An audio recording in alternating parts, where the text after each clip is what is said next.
Let's pray.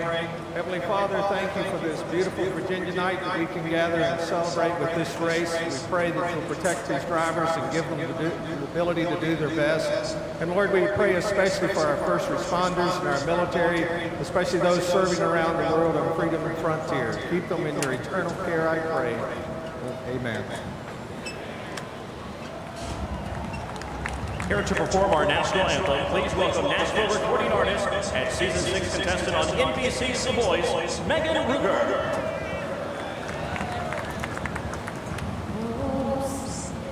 Can you see by the dawn's early light what so brightly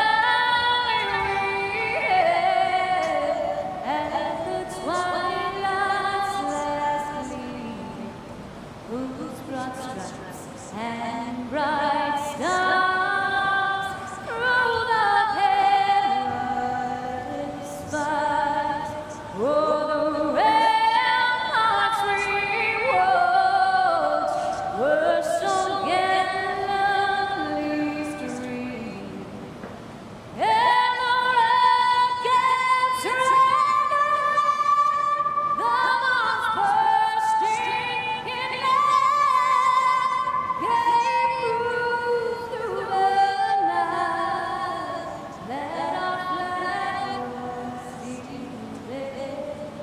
Oh, say does that star-spangled banner yet wave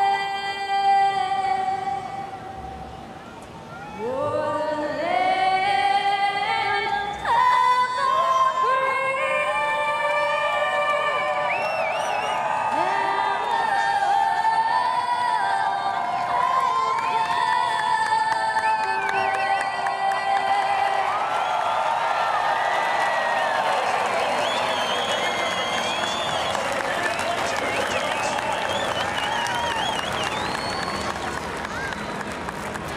Racing under the lights at Richmond International Raceway. It's going to be a spectacular night. We'll fire the cars when we come back.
I get back to him. He's going to have a lot of torn up race cars. We brought a clean fender the camera can turn to look at it. I might have lost the championship today, but he sure as hell did too.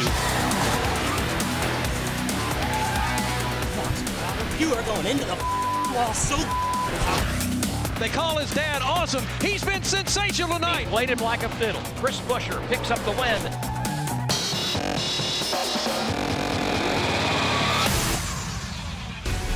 And that just whets the appetite. That's just a sample of what we've seen in the NASCAR Xfinity Series in 2015. And you bet we're going to see more of it tonight. Time to hit to pit road. Here's Kelly Stavis. Kel? Lee, a top 15 finish at Darlington moved Ty Dillon back up to second in the championship standings, but he lost 10 points to leader Chris Buescher. So with 9 races left to go, what does that mean for Ty? Well, he told me he doesn't want to worry about where the 60's running. He just wants to get back to victory lane. It would be his first of his season. He's happy with a top 10 qualifying effort. Mike? Kelly, with just nine races remaining in the season, the stakes are getting higher and higher for championship leader Chris Buescher. Consequently, his crew chief Scott Graves told me this morning, we cannot afford to run the way we ran in the spring. They finished 20th here. Their worst finish of the season. They do feel like they've got a much better race car here tonight. Dave? This is Daniel Suarez's third start at the asphalt of Richmond, and you can't overestimate how important that is to a rookie like Daniel. If the 23-year-old from Monterrey, Mexico can use that to his advantage, he might get to victory lane tonight. Marty Snyder?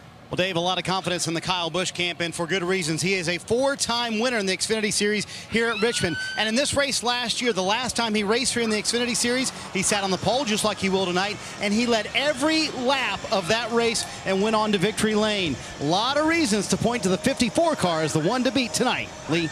And Marty, he was spectacular in qualifying on multiple occasions in the 3-phase format. Just came out and in one lap just went whop. Put down the time and showed everybody how quick he was. In fact, he was a little bit surprised the fact that he got the Coors Light pole. He didn't think it was actually good enough, but he starts from that top spot. Time now for the command to start engines. Race fans, it's time for those most famous words in motorsports. Here to give the command, please welcome 911 first responder and Virginia State Trooper Merlin Wimbish. Driver, start your engine. Good, buddy. We got that on for everyone. Good time, Kevin. All right, crank it up.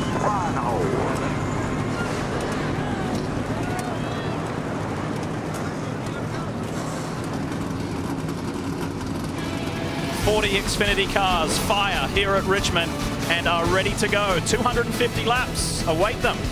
We'll get it started when we come back.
NASCAR on NBCSN is brought to you by Carfax. Find millions of cars for sale near you at thenewcarfax.com. X1 from XFINITY will change the way you experience TV. And by Toyota. Let's go places. It is a spectacular night here in Virginia as we get ready for race 25 on the 33 race schedule in the 2015 NASCAR Xfinity Championship, and we take you to the grid. You know, 3 of his 5 victories here in Xfinity Series competition for Kyle Busch have come from the pole position. Is that a sign tonight, DJ? Yeah, could very well be, no doubt about it, but he's going to have a lot of competition. One of those guys trying to get his first Xfinity win, Brian Scott, arguably his best racetrack. One of the guys who is rapidly making a name for himself, young Josh Berry. His first appearance here at Richmond in an Xfinity car. He puts it on the 3rd row alongside the reigning series champ. Yeah, back in row 4, got Eric Jones driving the 20 car that Denny Hamlin dominated with here back in April. Back on row 5, you heard Marty talk about Dave, talk about him, Daniel Suarez. What can he do here tonight? He said he's raced here a couple of times before. He already feels like a veteran. He starts alongside Ty Dillon. Back in row 6, we're going to have Elliott Sadler from just down the road, Emporia, Virginia. Would mean a lot to this young man to be able to win here tonight. Back on the 7th row, we pick up the points leader, Chris Buescher. Didn't make it through to the final phase of qualifying. He starts alongside his Roush Fenway teammate, Ryan Reed. All right, let's see if we can get a word with Ty Dillon tonight. Hey, Ty, Dale Jarrett, you have a copy? Yeah, I got you loud and clear, Dale. All right, Ty, hey, I saw you make a long run yesterday. Did you get your car where you think you need it with this new tire? I think so. You know, we had that long run there, and Nick and I were pretty pleased with our speed and what the car was doing. Forward drive's a big issue here, and it felt like we had some pretty good forward drive. So I know it's going to change with it being dark out, but I know Nick and the guys are going to have this Fast Pro Chevy dialed in for me. Hey, Ty, I know that we saw y'all be pretty aggressive with some strategy last week. How aggressive can we expect to see the driver here tonight? As aggressive as we need to be. We got to get in victory lane. That's what our team's focused on, and that'll propel us to get back to this points championship and cause that 60 to make some mistakes. All right, thanks for talking. You have a great race. Thanks. Second in the points, championship contender needs a good one here tonight. Ty Dillon to really just make things a little more uncomfortable for Chris Buescher. Let's walk you through our in-car cameras and who is carrying which one. Aboard the 42, starting 16th, this is Brennan Poole, the DC Solar in-car camera. We've been talking a lot, and we will continue to, about our point leader, Chris Buescher. This is the Ford EcoBoost camera. Chris starts 13th in the 60. Daniel Suarez in the top 10. Suarez was the guy who pushed Chris Buescher out by just a 1,000th of a second. And that's the Toyota on board. And Chase Elliott carries the Xfinity onboard camera. And the reigning series champ, who is still in search of his first victory this year, starts in the 9 in the 6th position. On a night like this, we love pictures like this. And tonight's aerial coverage is provided by our partners at Smithfield Foods. Looks great, doesn't it? Richmond International Raceway. This 3/4 of a mile racetrack. Looking spectacular, ready to go. Things have cooled off. It was a warm, not crazy hot day. And we show you the track facts brought to you by Carfax. 250 laps, it's as simple as that. We'll see, because in the past, there is a history of certain drivers dominating. I asked you earlier, Carl Edwards, in any of your 3 wins, how did you do it? And you said, well, I love that one with Elliott Sadler. That was quite a fight, but you didn't kind of do a Kyle Busch or a Denny Hamlin where you kind of lead flag to flag, or virtually. Yeah, and I guess the last couple of races, the Gibbs Toyotas have led 498 of 500 laps or something like that. I sat on the 20 pit box for Denny's win in the spring, and they were just lights out. So I can tell you, Eric Jones is glad to be sitting in that 20 car, but Kyle's going to be tough. You know, starting up there up front, it could be another one of those nights. One thing to keep an eye out for, DJ, we have a competition caution at lap 50. Here tonight at Richmond International Raceway. Ready to go. It's Kyle Busch starting from the pole position. Joey Logano on the outside. It's time to bring the action here at Richmond. And a straightforward start. Our pole man gets out there, but look at Brian Scott in the 2. Already have trouble down in turn 1. 3, 4, 5 cars. Oh boy. David Starr negotiates his way through pretty effectively there. It's really tough from the driver's seat, especially on the start here. Dale, you know this, that you go down in turn 1, it's hard to pick a braking spot, so we'll see what happens. Benny Gordon here in the 66. All it takes is one driver kind of checking up quickly, and then it's hard to see exactly what's happening in front of you there because you really attack that. You're not up to speed yet. Right, from the driver's seat, this turn 1, you drive in there really fast, and it's a decreasing radius corner. It just keeps getting sharper and sharper. We're going to look and see what happened here. John West Townley in his first Xfinity race at Richmond. All right, let's take a look from another angle. See if we can decipher what happened here. You certainly have to think that there might have been, well, I was going to say contact, but that doesn't look like contact. That's pretty late to to start. It's so tough, guys. That car, the 66 car, was already turned all the way around basically. So yeah, a little bit. Yeah, maybe there was some there. David Starr getting into Benny Gordon. Yeah. I didn't see the initial contact. We might want to look at it one more time. But definitely early to be torn up. It's tough for all these guys working on these cars, preparing them. Such a neat race, and it's sad to be out of it this early. Yeah, especially a lot of these teams that really, you saw most of those don't have very good sponsors or not much sponsorship on there. Really unfortunate for those teams and drivers. Right, about 6 cars torn up. A lot of these guys are underfunded. I mean, they are really struggling to get to the racetrack. They're working their hearts out, and this is really early to be torn up. It's a sad day for them. Especially at this end of the season with just after tonight, 8 races left in the 2015 NASCAR Xfinity Series. In addition to Hall of Famer Dale Jarrett, you're hearing the voice of Carl Edwards in the chase for the NASCAR Sprint Cup this year, the Southern 500 winner. It's good to have you here. Man, it's cool to be up here.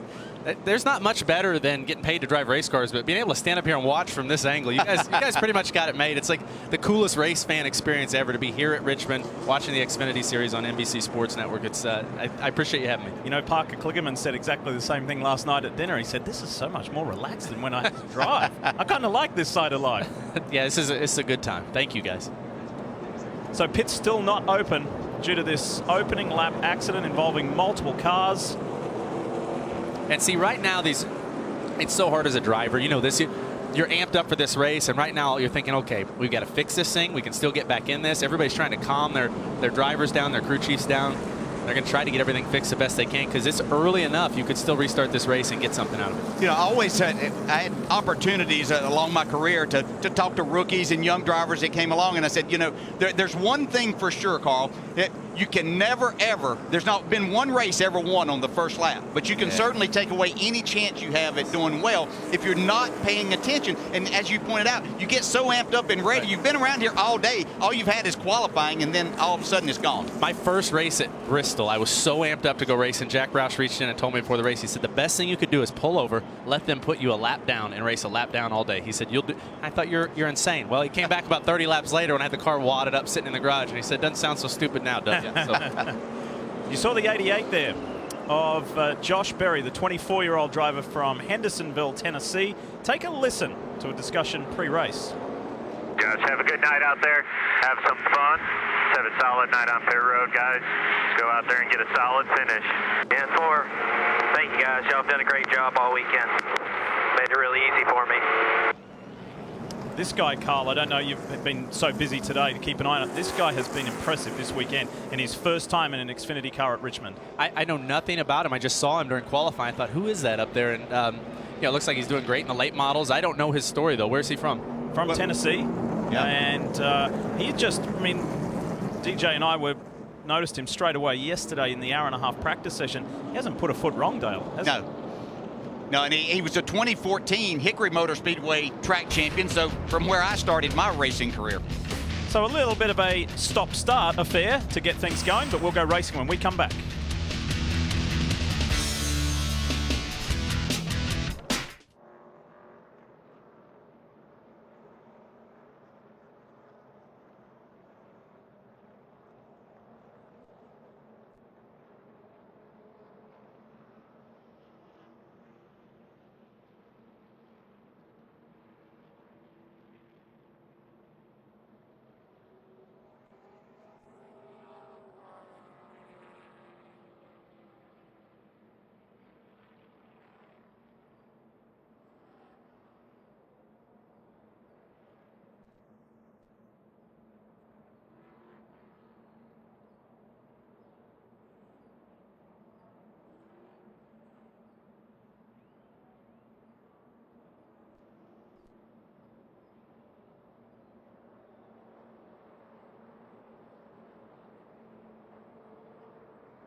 NASCAR Xfinity Series action here on your home of motorsport, NBCSN. We're live from Richmond International Raceway, ready to go back racing after a 5-car incident on the opening lap.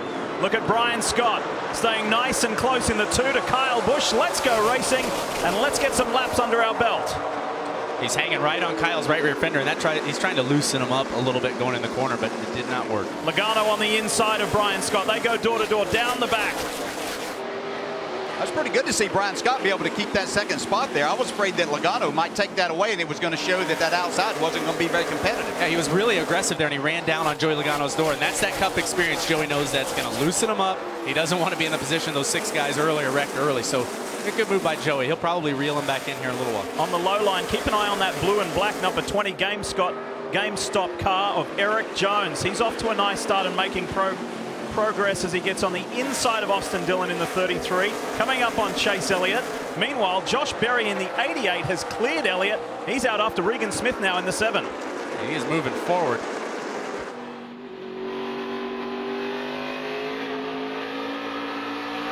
So you can see here when Chase Elliott hangs on the outside, it actually loosens up that inside car a little bit, and that's why that outside group works so well here at Richmond. It's just fast enough to be able to do that. And he's doing the same thing to Josh Berry.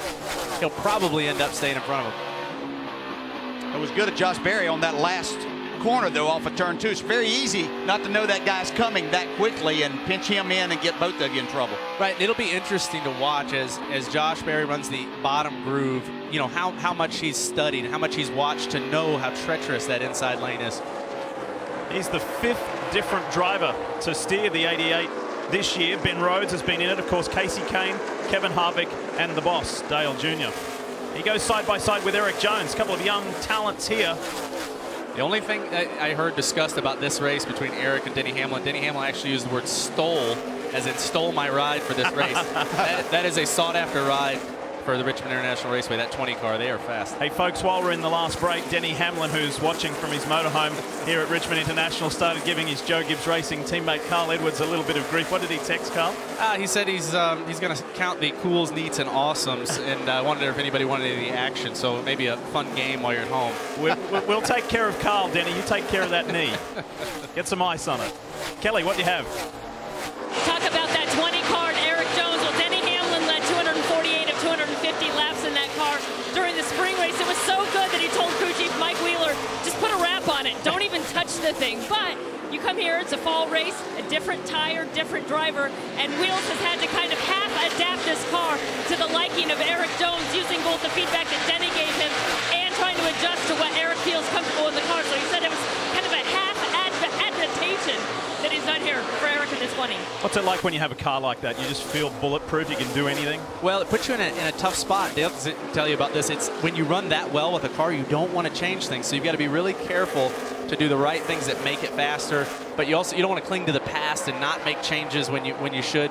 But Eric is just an amazing driver. He's a great guy to work with. He ran the Cup car a little bit earlier this season. I got to spend a lot of time with them. But they're being pretty aggressive right here. Yeah, you can see him get a little bit loose right there. Did a nice job of staying off, but that allows Ty Dillon to get up there and try to make a move for that spot.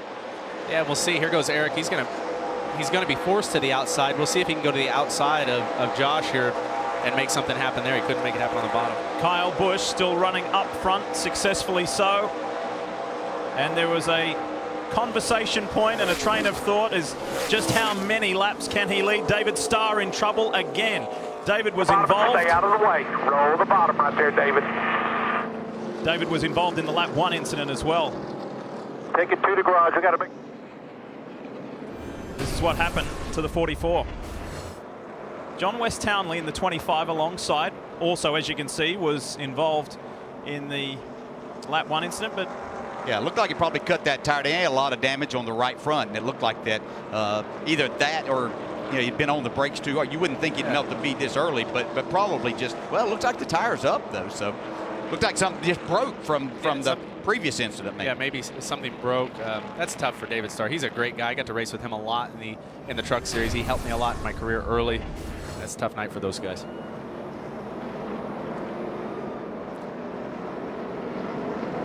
Second caution of the night as David Starr has successfully made his way back and rolls down pit road and doing as instructed to head back to the garage area.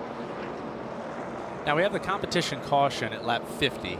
So that means up until then there are some rules about pitting. Is that correct? Well, they can't fuel it, so they could pit, but they couldn't put fuel in until that time. So that's the one thing that NASCAR will be monitoring there. I can't expect to see anybody coming to pit road. They've got 4 sets of tires to deal with in the pits, and so that's basically every 50 laps they can have tires. And you would think they'll stay out and want to get as many laps so they can see tire wear and exactly what's going to happen. Helpful? You find competition cautions helpful?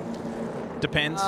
It kind of depends. You know, when you're in Kyle Busch's position, you don't want to see one. Yeah. But I guess when you don't know what to expect, for a lot of the guys that have been working on their cars, it'll be nice to get to make an adjustment. Kyle Busch, the 5-time winner at Richmond, leads the way.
You know, you can watch a live stream of every Xfinity Series race with NBC Sports Live Extra, available on your laptop, tablet, smartphone, and connected TVs as well.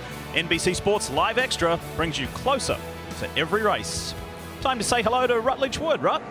Hey, thanks, Lee. You know, you're going to see a lot of crew guys tonight who have LED lights on their helmets, but here in the 2-pit, this is Aaron Smith's helmet. He uses no light. He said he doesn't like the shadows that the LED lights cast, so he's running one of the clear screen old school, but you're going to see a lot of guys tonight using that LED to try to help get every advantage they can here tonight, Lee. I could see you with some LEDs on those glasses, right? We'll work on that. As we welcome you back to NBCSN's live coverage of Xfinity Series racing. It's kind of been an interesting night so far, punctuated with 2 cautions, 2 incidents on track. David Starr was involved in both of them. The first one was a 5-car incident on the opening lap, first turn. So as we work at the moment on this 250-lap race, 23 laps completed thus far. Now coming up, knowing that we've got a competition caution in about, I don't know, 26 or 7 laps after the green, these guys are going to be really aggressive here, trying to get some track position heading into that caution. While we wait, you know, you were asking us earlier, you said, hey, what's Josh Berry's story? I don't know much about him. I literally, in that commercial break, just got a text from IndyCar driver Joseph Newgarden. He said, small world, Josh Berry and I went to middle school together in Hendersonville at Ellis Middle School. So an IndyCar driver and a NASCAR driver both went through middle school together and come from Hendersonville, Tennessee, as we go back to racing here in Virginia under the lights at Richmond International. And here comes the 22. Look at Joey Logano. Goes on the low side. He and Brian Scott were at it at the last restart. Scott won that individual battle, and Joey trying to do the same again as Busch leads. That's a pretty aggressive move. He backed out, but to go 3 wide into turn 1 there on the start, that's he's going for it. Yeah, a couple hundred laps from now, he probably wouldn't back out of that. No, he wouldn't. Ty Dillon on the low side, the 3. Good move there. Berry has to check up a little bit as Regan Smith in the 7 negotiates his way through. Who's on the low side there? It's the 33 of Austin Dillon. Yeah, everybody's kind of fighting for the bottom right now. That's really where the grip classically is. But you can really, like we said earlier, you can hang on the outside like Josh Berry's doing there, just making it hard on him. Daniel Suarez in the Aris machine, the orange car. There he is, leading the Sunoco Rookie of the Year standings at the moment. Tries to work on the 62 of Brendan Gaughan. In the spring race, Suarez was really fast. He did a great job at the end of the race, and especially on the long runs he came on. And having a little bit more experience here, a little bit more confidence, this could be a great race for him. The green and yellow 60 is the championship leader, Chris Buescher. He extended his championship lead for the first time in 8 races coming out of Darlington, and has led now for 15 consecutive races in the NASCAR Xfinity Series. Quite the run. And if you see how close Chris Buescher is able to get to the guys in front of him, that means his car is really good. If you can get that close in that dirty air and still be fast on the bottom, I think he's got a lot better car than it appears right now with his position. Hey, Carl, a new tire here, different than what's been running. It's the same on the Cup side as what these guys are running tonight. But I'm not seeing this track really darken up like it's putting down a lot of rubber. Is that concerning that there might not be a second groove come in? I don't know. It seemed like in practice when it was warm out, the tires that were laying down rubber and then picking it up when guys were qualifying, there was a lot going on there. So I think it remains to be seen as the night goes on under these cooler temperatures if the track will get slicker and if it'll turn into a 2 or 3 groove racetrack. We'll continue to update you as points as they run. After this, just 8 races remaining in the season as Buescher gets another position. I'm going to take you back to something that happened just a few moments ago. Watch Eric Jones in the 20 and the 33 of Austin Dillon.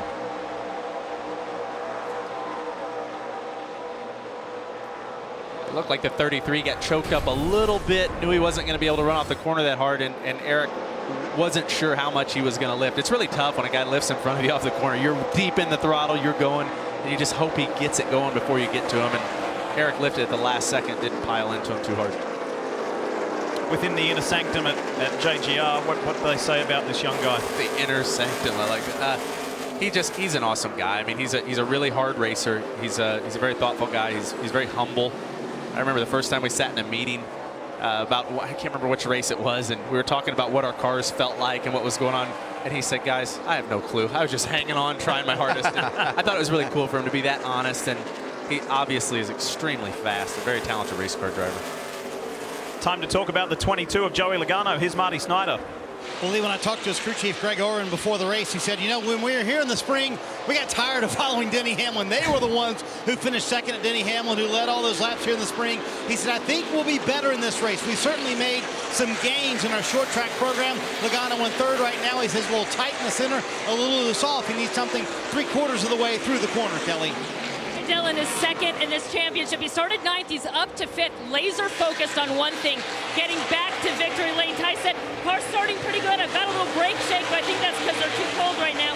He could use a little more drive, but then he went on to say, I'm better than these guys. I just want the car to be ready when we get out front. A lot of confidence from Ty right now, Mike. You know, Kelly, talking to Regan Smith, he's realistic about his situation. 4th in points, over 50 points back coming into tonight. He said, though, he hasn't given up on the championship. He said it's not impossible, but our only play is to go out and win. He said they're going to step it up, be as aggressive as they possibly can be. Right now, as far as the condition of the race car, just a little bit free in. Dave? Mike, the 88 of Josh Berry moves by for 6th position. Josh is in this ride for the reason that Dale Earnhardt Jr. and his sister Kelly Earnhardt Miller believe in him. He runs in their late model program, and this is the only race that he'll be racing this year. But it became available, and he got the call. They put him in here for his 3rd Xfinity Series start. Doing everything he's been asked to do. As we take you back up front, Kyle Busch continues to dominate this race here in Richmond.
Virginia529 College Savings 250. You can get great news, results, and highlights delivered straight to your inbox. Subscribe to the free official NASCAR newsletter at nascar.com/newsletter. Welcome back. We're live from Richmond International Raceway and Elliott Sadler, Virginia native. What a shame. Third caution for the night due to this with the rear left issue for Elliott, and this is what happened. Running 15th at the time in the one. It was already down there. I wonder if he had contact. It looks like there might have been a little bit of Goodyear rubbed off the side of the tire. Yeah, you'd have to think that probably was the case. Kind of been what his season's been about. Hadn't had a whole lot to go right this year. Left rear. He hit with the right side, though. You can see how much damage those tires do to the car if you can't get them slowed down quick enough. He did a great job of not spinning out. I mean, that's so hard, guys. You're going so fast. You're out there racing, and something doesn't feel right. He did a good job of not making that worse than it was. He just wanted tonight to be so good because of the significance of being a Virginia native. Wanted to have a great race here tonight. Haven't heard from NASCAR if this might possibly serve as the competition yellow. We're close, aren't we? Yeah, within 5 laps here as they come around this time. Yeah, I can tell you firsthand how important this race is to Elliott Sadler. I mean, him and I battled one time for this one, and he was not happy with the outcome, but an awesome competitor, an awesome driver. And, you know, I don't know, did he lose, how many laps did he lose there? One lap? I think he's lost 1 lap. Okay. He's going to get back out. So if this isn't the competition yellow, he can get back out there and possibly get himself into the free pass when the competition yellow does come out. Hey, Mike, tell us more about the one. Yeah, they had a little trouble, as you may have seen on pit road, with the left rear. I mean, it was disintegrated. There was a bit of a fire in there. Took them a long time before they could change that tire and get them back out there. No panic, however, a lot of poise, but they had some issues trying to make sure they made that change and were able to get off pit road safely. That's done a lot of damage to that left rear quarter panel. You can see up where the quarter glass is. It's broke the body away there. That'll change. That'll make the car hotter inside for him. It'll make it a tougher night on him, but it also gives them an opportunity to kind of fix that quarter panel the way they want it and make it as good as they can make it. So from this afternoon, when you qualified for tomorrow night's Sprint Cup race to now, when we had this discussion right at the top of the broadcast, but to now, how much variance is there in the track conditions? How much has it changed, do you think, to this point? This track changes a lot, and I mean, obviously I'm not out there in the car, but just noticing from the heat of the day to qualifying around 5:30 or 6 o'clock for us, the time's picked up a lot. And my experience in these Xfinity cars has always been that if your car is really good at the beginning of the race, you better be nervous because it doesn't always stay the same. So these cars will change a lot through the night. You heard a lot of people that were loose in and off. That happens a lot, and loose in and off is pretty treacherous here. It's fast corners to be doing that. Got some interesting radio for you from the 20 of Eric Jones. Let's have a listen. It's way different than what we've had all weekend at all. You know, I can't really compare it to practice or qualifying. It just never feels like the front end's working. That's wild. My experience was they always turned better, but it just depends on your setup and what's going on. But there's an example. Now they've got to, they've got Mike Wheeler on the box. He'll do a great job. Eric will tell them what's going on, but they've got to fix this car. And through the night, hopefully they can get it better. Currently running 9th is Eric Jones. More on the one with Mike Massaro. Mike? Yeah, and there's more work to be done, Lee. Lots of shrapnel from that tire wrapped up around the axle and inside underneath the rear quarter panel there. Also, Elliott Sadler was very concerned about the brakes. He wanted the team to look at the brake line. He felt like there was a brake fade or so as a consequence of what just transpired. So that's his biggest concern right now. So they're making sure that everything is right before they send him back out on the track. Yeah, a driver doesn't like the brakes to have problems. That's not what a guy wants. So that's good they're looking at that. And DJ, you were correct. We just got word that this actually will serve as the competition caution. And Denny, if you're keeping track, I don't think I've said awesome since your text. I'm working on that. It is cool though. This is neat to be up here. This is it's a great vantage point. Looks like the crowd's enjoying the race, and once we get back going here, we have about 200 laps left to see what happens. We need the weather to be like this in 24 hours time as well for your Cup race. Yeah. We need to be compliant. We had a thunderstorm here yesterday afternoon that affected Xfinity Series final practice. In fact, these guys only got the one practice session yesterday and then nothing earlier today. First time out on track today was qualifying. So it's quite a large gap in between first practice and qualifying for all of the Xfinity competitors. This time round, pit road will be open and there's going to be action as the debris gets cleaned up from Elliott Sadler's #1 Ford Mustang. Just that rubber and everything just being shredded.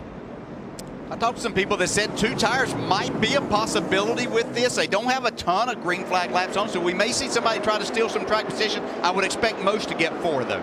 Look at the scramble. Here we go. We kick it off on pit road with Dave Burns. Dave. Second place, Brian Scott will bring the car to pit road. He's that treacherous loose in and off that Carl talked about. He'll get 4 tires and an air pressure adjustment for that at this point. Marty?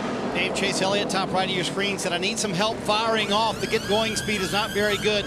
3 in and off for Chase Elliott. You're going to see a wedge adjustment on the left rear and 4 brand new Goodyear tires for Chase Elliott. Joey Logano ran 3rd for that entire run. He was loose at the beginning, but actually said he got tighter and tighter the longer they ran. Air pressure adjustment and a half round of right rear wedge for Joey Logano. Also some tape on the grill. And Kyle Busch, who's led every lap tonight and also will win the race off pit road here. His car losing time on entry, 2 free in. He packed it full of Sunoco fuel and 4 tires for Kyle Busch. Marty, thank you. Here is the race off pit road brought to you by Geico. And no great surprises there.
Great to have you with us. You're watching NBC's coverage of NASCAR Xfinity Series racing from Richmond, presented by Carfax. I want to take you back to a few moments ago, an incident on pit lane, or a close call involving the 20 of Eric Jones and Harrison Rhodes in the 0. Check this out.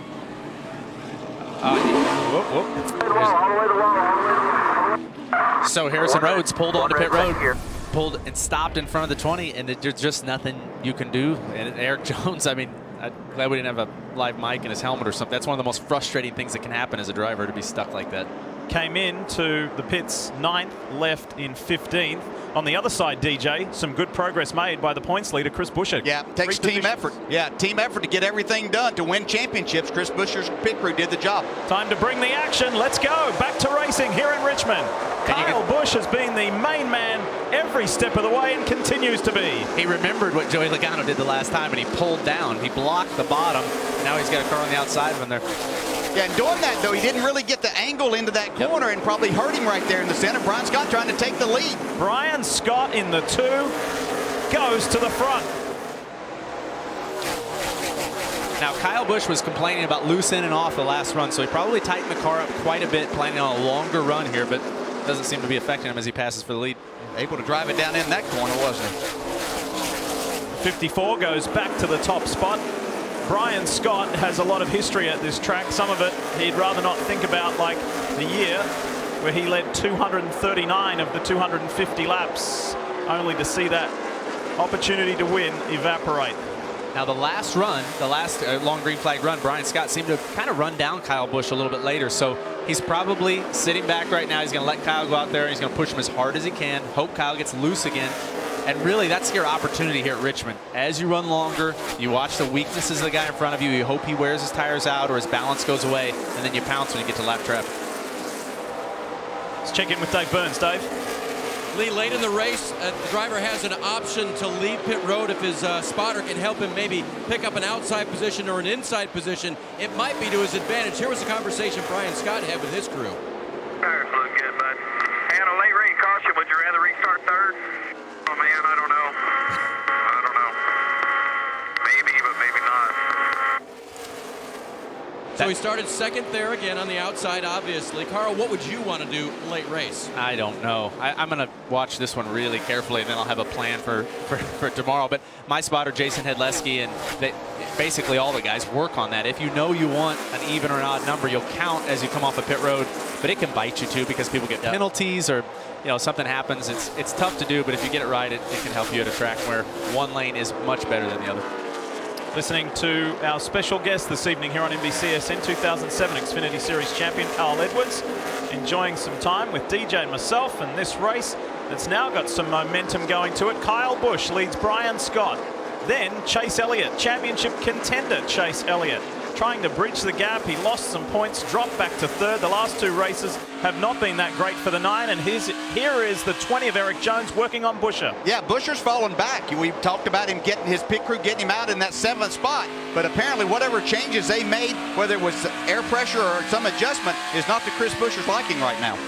And as this track changes, a lot like we heard Eric Jones talking about, as the track changes, you're going to have to really keep up. And some of these guys might be getting ahead of the game. Like we said earlier, they might be changing their balance for the short run. They might suffer in the short run for the long run. Buescher has dropped to 13th place.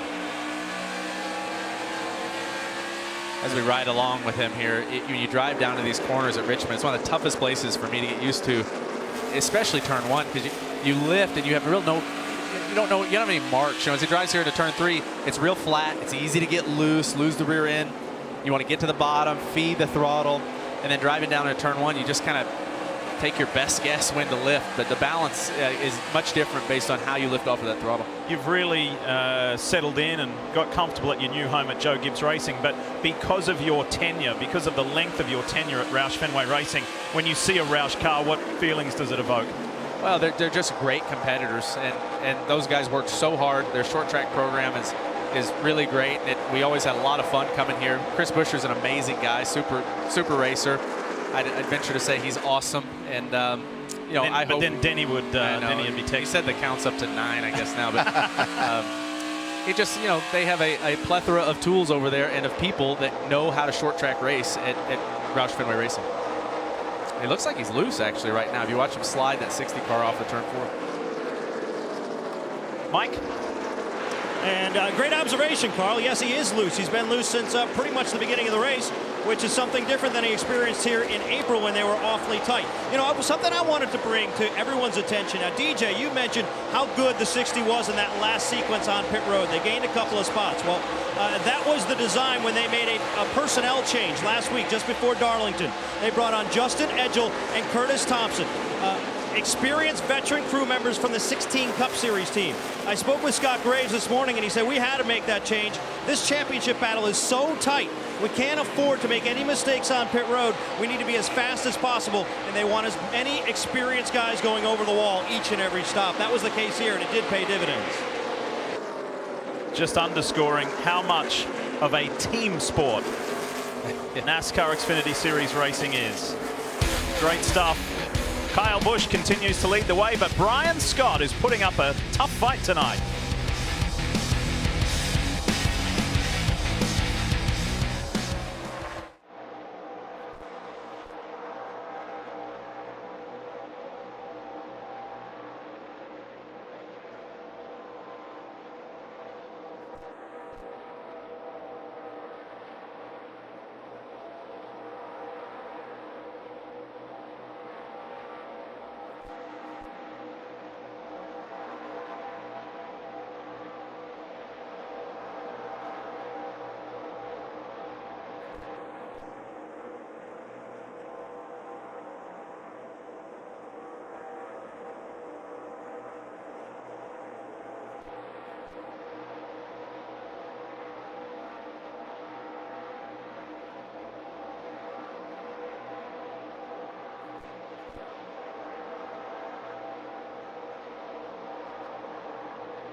NASCAR on NBCSN is brought to you by Carfax. Find millions of cars for sale near you at thenewcarfax.com.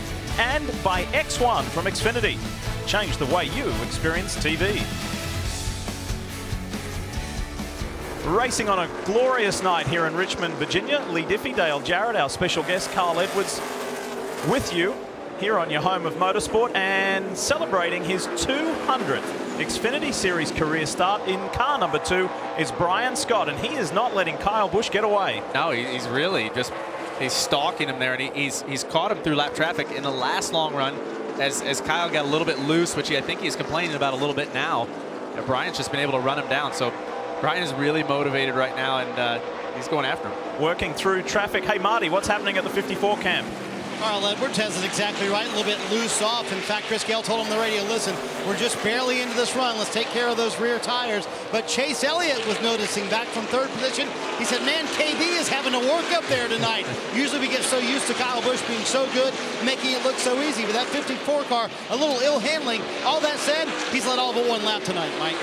Well, Marty, Brendan Gaughan saying his car is only a tick free, but overall pretty good. Feels like he's got some good speed and good balance, and being very conservative with this approach so far, only 76 laps into this race. He said not too long ago, hey, look, I'm faster than some of these guys around me right now, but I don't want to push it too hard. I don't want to use my stuff up. Still got quite a ways to go. Dave?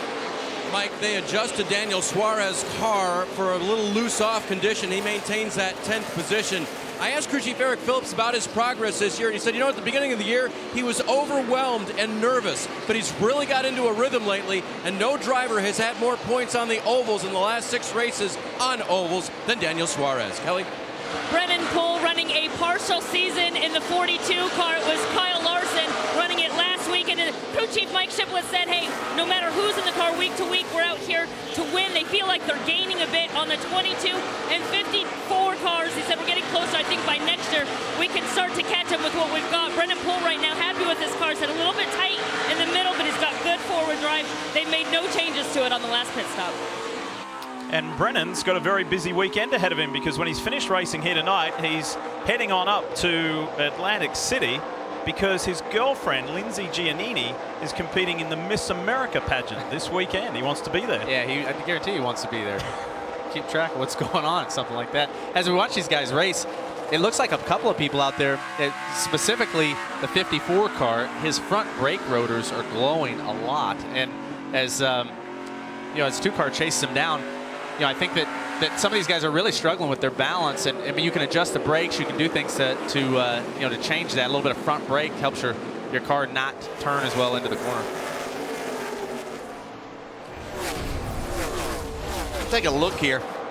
Carl, this is something that we see a lot, especially down into turn 1. These rotors really glowing. You have to get on the brakes hard, but you've got to be careful in taking care of that. But you can also, we've heard some people report about, as we see Brian Scott right on the bumper now, but the brake shake that you can get too from all of that. Yeah, you don't want to get them too hot and they quit working, and Brian's are glowing pretty heavily too. But it looks like Kyle might just be saying, hey man, go ahead. You've been pressuring me, you're fast. This is a neat place though, because you can sit back there and you can watch. You can watch that guy in front of you. You can see what he's struggling with, what he's doing, and sometimes it gives you ideas or it gives you a little bit of confidence. And it looks like Brian Scott has a lot of that right now. I have a question for you. You've raced toe-to-toe with Kyle Busch over the years, whether it was in the Xfinity Series, obviously the Cup Series. Y'all have had some great battles. Now being a teammate of his, are there things that you see or hear from him that maybe make you say, yeah, now I understand why he's so good or what he does different than others? Right, as Lee would call it, the inner sanctum of Joe Gibbs Racing. It's been a mystery to me until recently, and I get to sit in these meetings and I get to hear what Kyle thinks about in the car and how he drives the car. He's amazing. Denny Hamlin is spectacular at talking about how the car works. Matt Kenseth, a champion, a guy that can, he can describe a lap and tell you what he thinks happened in the car, what's going to happen. All those opinions and all that chemistry really helps a lot. And it doesn't matter whether you're a Kyle Busch fan or not. His story of 2015 is unbelievable. The determination and that drive to succeed and come back to full health and fitness and strength and then do what he did, particularly in that streak, that run, was incredible. And now he finds himself in the chase.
Sunday night is football night. Live from Arlington, Texas, Eli Manning and the Giants visit Tony Romo and the Cowboys. Bob Costas and Dan Patrick, as always, host Football Night in America. Coverage begins at 7 p.m. Eastern, 4 Pacific, only on NBC. What a night we've got for you here at Richmond International Raceway, and the two of Brian Scott leads the way over Kyle Busch, and comfortably so. For now, as Chase Elliott puts the pressure on Kyle Busch for that second spot, let's check in with Marty Snyder. Kyle Busch trying to hang on to second, lead iffy, but the car just very ill handling, as we talked about a little bit earlier. In fact, when Brian Scott went around him, he said, I'm just giving up too much front turn. In the 2 car, Brian Scott doesn't have to do that. He said he's loose in, tight in the middle, and loose off. So that 54 car, a little ill handling, and there goes Chase Elliott looking for second. Dave? See if he can chase down the leader in that number 2. That's Brian Scott. It's funny how things are relative, Marty, in this sport. The 2 car is tight in and loose off, so Brian not exactly happy with his race car, but still leading the race. So for now, guys, he's good. But a better situation as a driver, in my opinion. Yes. If I can get down into the corner, then you can use the throttle to drive it off. Right. You know, obviously, the tight is when you turn the wheel and the car keeps going straight. Loose is when the rear end of the car comes around, and loose in here is a little bit spooky. It's not fun at all. So being a little tight in here allows you to be aggressive, and it is tough when your car does 3 different things through the corner. You got to pick what you want to work on and tell your crew chief. It's really hard. Well, what did you say? You told your crew chief there one time? Yeah. Everything, and he says, what do you want? Well, yeah, I was like, I'm loose in, that's slowing me down. I'm tight in the middle, and I'm loose off. He's like, so what exactly do you want me to fix? Because I can't fix all 3 of those. So it sounds like Brian Scott's is a little different than what I would say your classic condition at Richmond. Being tight in, that might actually help him. The brothers Dylan with younger brother Ty in the 3. Austin, a 3-time winner this year. Ty does not want to see a position lost to his brother because it's all about championship points in his case. But I love the way, DJ, that Ty told Kelly this afternoon, I'm not going to go out there and points race and look and watch where Chris Buescher is or Chase Elliott. I just want to win. Yeah. I want to go back to victory lane. And that's the attitude that you have to have. He can't be concerned. He can't control what Chris Buescher and his team is going to do. So all you can try to do is every week for these last 9 weeks is to try to finish ahead of that 60 car. If you do that, you might catch them on a real off weekend. And if you have that perfect weekend you're looking for and go to victory lane, you know that you're going to get max points and you're going to gain a good bid on them. By the way, Buescher came into tonight's race with a 29-point advantage over Ty Dillon. Chase Elliott back in 3rd. Chase is the best and highest place of those championship contenders at the moment. The reigning series champion is in 2nd. So it's Scott, Elliott, Busch, Logano, Smith, Berry, Austin, and then Ty, as we saw. Then Brendan Gaughan, Eric Jones, and Chris Buescher has worked his way back up to the 11th position. I saw a real fire in you know, Chase Elliott's eyes in one of his last interviews he did. I mean, he really seems motivated. He seems like he wants to go out there and just win some races and make this thing happen. And you know, one of the toughest things as a driver, as we watch Chris Buescher here, is to be in a championship battle and to not think about it. You know, to just go out there and race the way you know how to race. It really does. The pressure just gets exponential towards the end of the year when you're thinking about points as well as racing. Do you remember one of those stories that we told you about right at the top of the show? For 22 consecutive Xfinity Series races here at Richmond International, they have been won by Sprint Cup regulars. Well, at the moment, we've got 2 Xfinity full-timers in 1st and 2nd. Let's talk more about the 9. Here's Marty. We remember their problems last weekend at Darlington. They had the valve spring issue and losing part of the engine, losing a cylinder in that race. And Chase said earlier this week, for all the problems we had last week, clearly did not help them in the championship standings, but may have helped them attitude-wise. He said, you know, we have to be aggressive from here out. We're less than half a race out in terms of points, but we cannot have any more issues, and we must go for wins. Carl, you've been in championship battles before. Sometimes adversity can put you in a different mindset. You just kind of go for it and don't worry about those points anymore. Yeah, it's amazing how different people respond. I mean, right here, he's being really aggressive. Just he's making it happen. And if you watch, I've noticed the last couple of laps, Chase Elliott's car off of turn 4 is really loose, and he's just able to stay in the gas and make it happen. And yes, sometimes you get that pressure, and you know what they say, pressure makes diamonds, so these guys are responding well. And DJ, Marty brought up a great point there about the adversity that Chase Elliott had last week at Darlington before that motor went away. Who was he beating up on and getting beaten up with? The guy leading the race. Exactly. The 2 of Brian Scott. This could get really interesting tonight. In his 200th career start, Brian Scott leads the way and leads well.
Fabulous to have this view, and tonight's aerial coverage is provided by our partners at Smithfield Foods.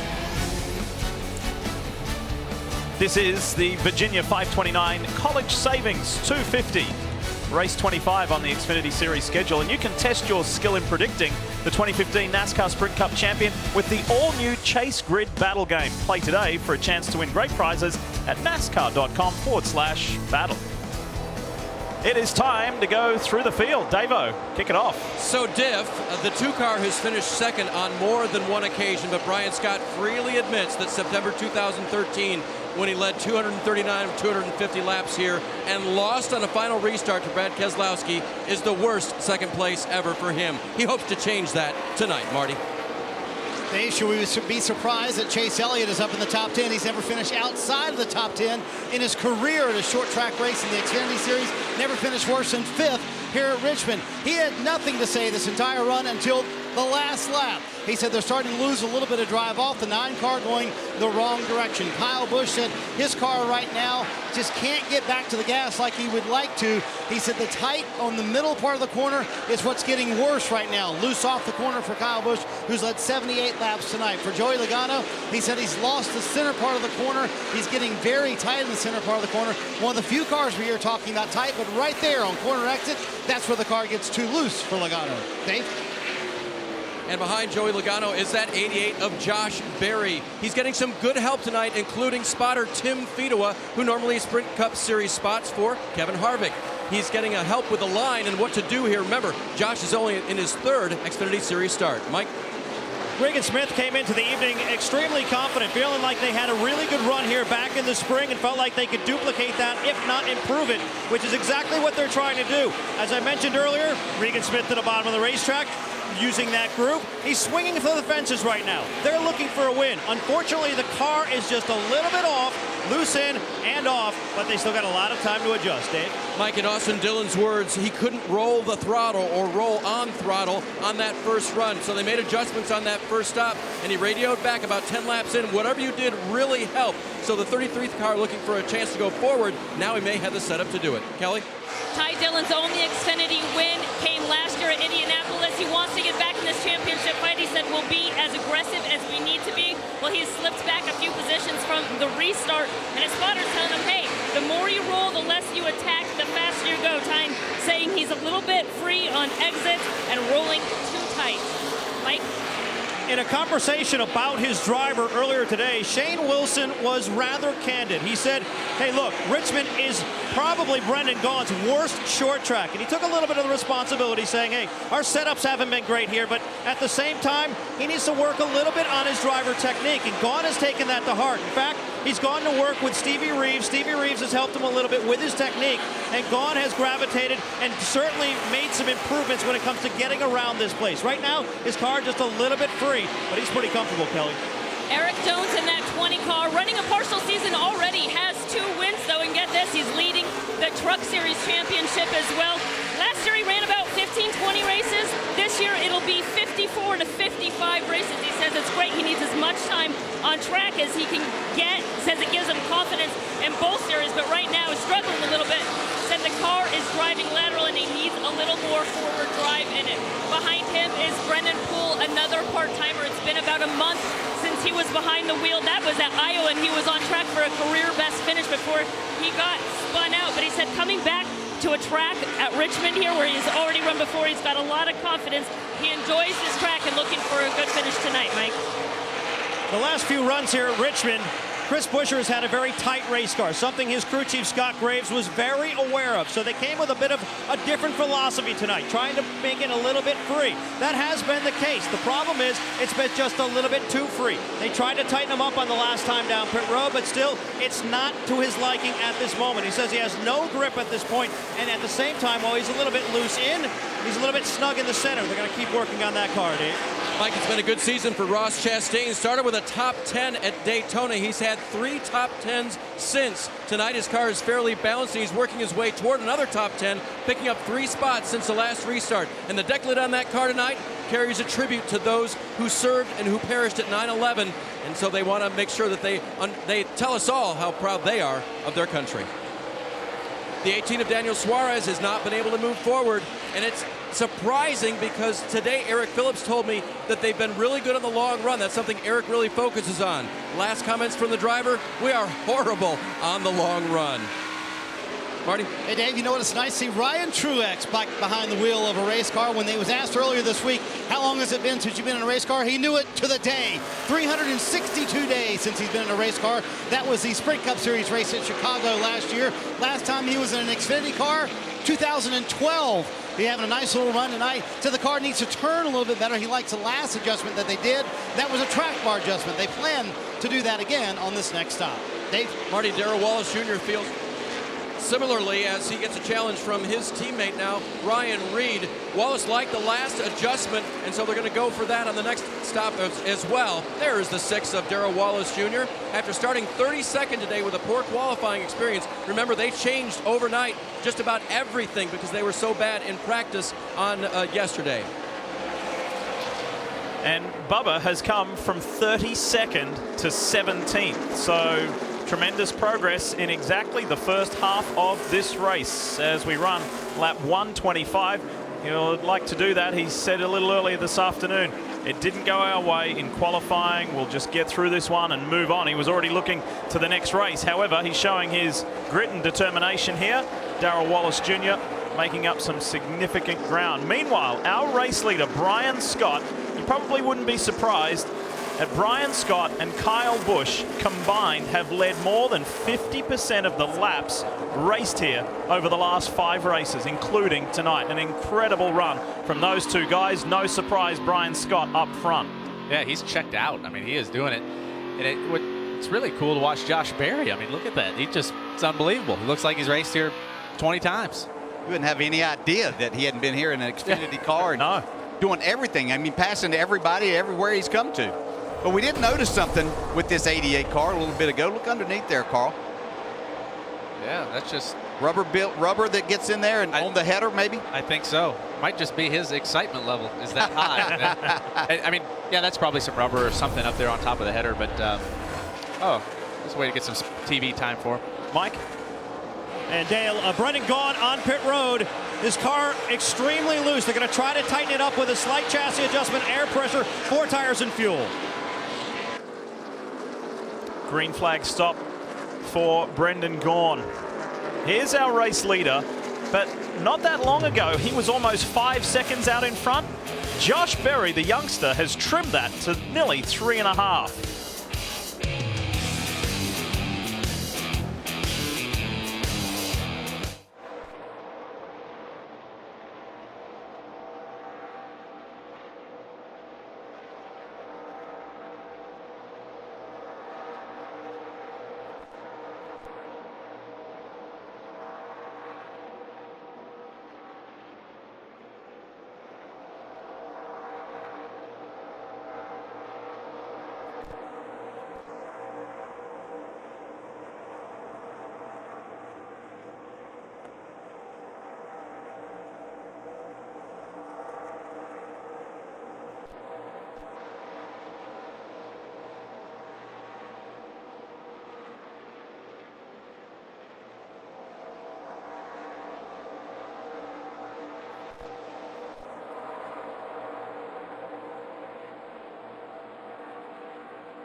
You're watching NASCAR Xfinity Series from Richmond International Raceway, presented by Carfax here on your home of motorsport, NBCSN.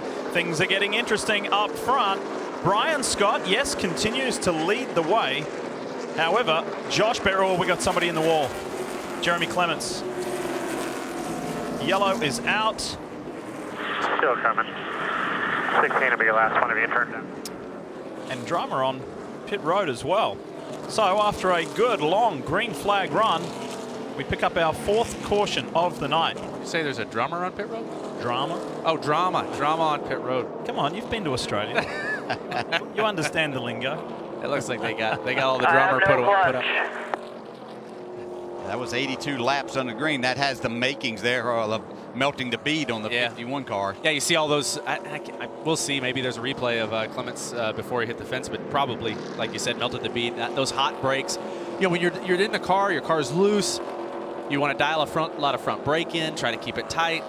And if it's not ducted well, if you're not getting enough air, if you're too hard on it, sometimes that thing will let go. Ooh, yeah, this is going to be a hard hit for Jeremy. Man, that is drummer right there for sure. That hurt. Hey, speaking of the brakes, and DJ was talking about the glow, as we see another angle of Jeremy Clements' accident here.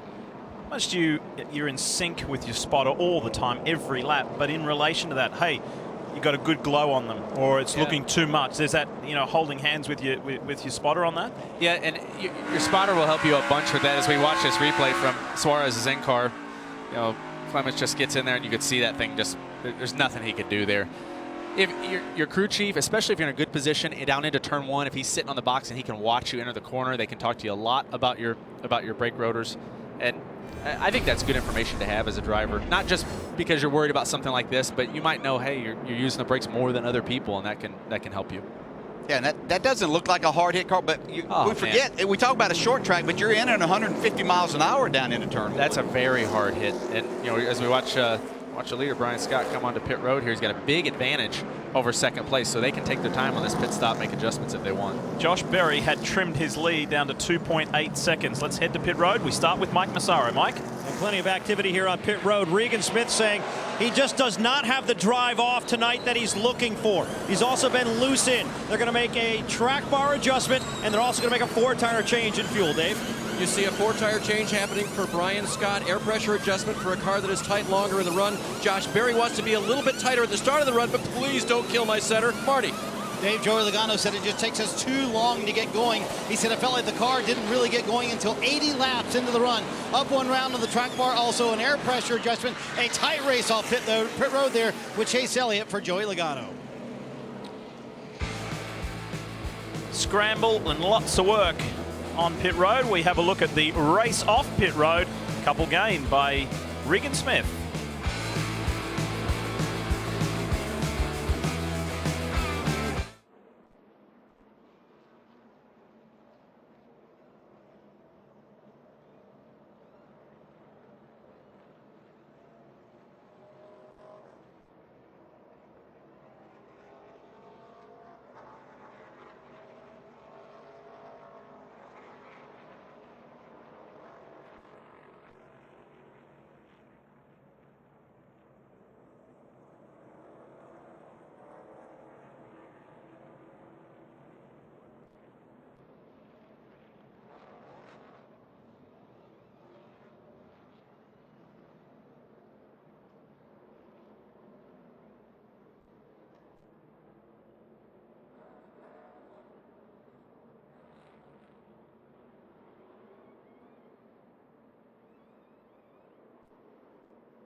Xfinity Series racing here live tonight on NBCSN from Richmond International Raceway. We are under our 4th caution of the evening with 110 laps to go. Let's take you back a few moments ago and some radio from the 62 of Brendan Gaughan. Okay, the tires weren't down or anything, so they're just kind of wore out, so we just got to be careful. We may have to tighten up. How many laps total on that with the tire? 70 hard. Put 1% on anyway, so we should be fine. Shouldn't have to worry about that again.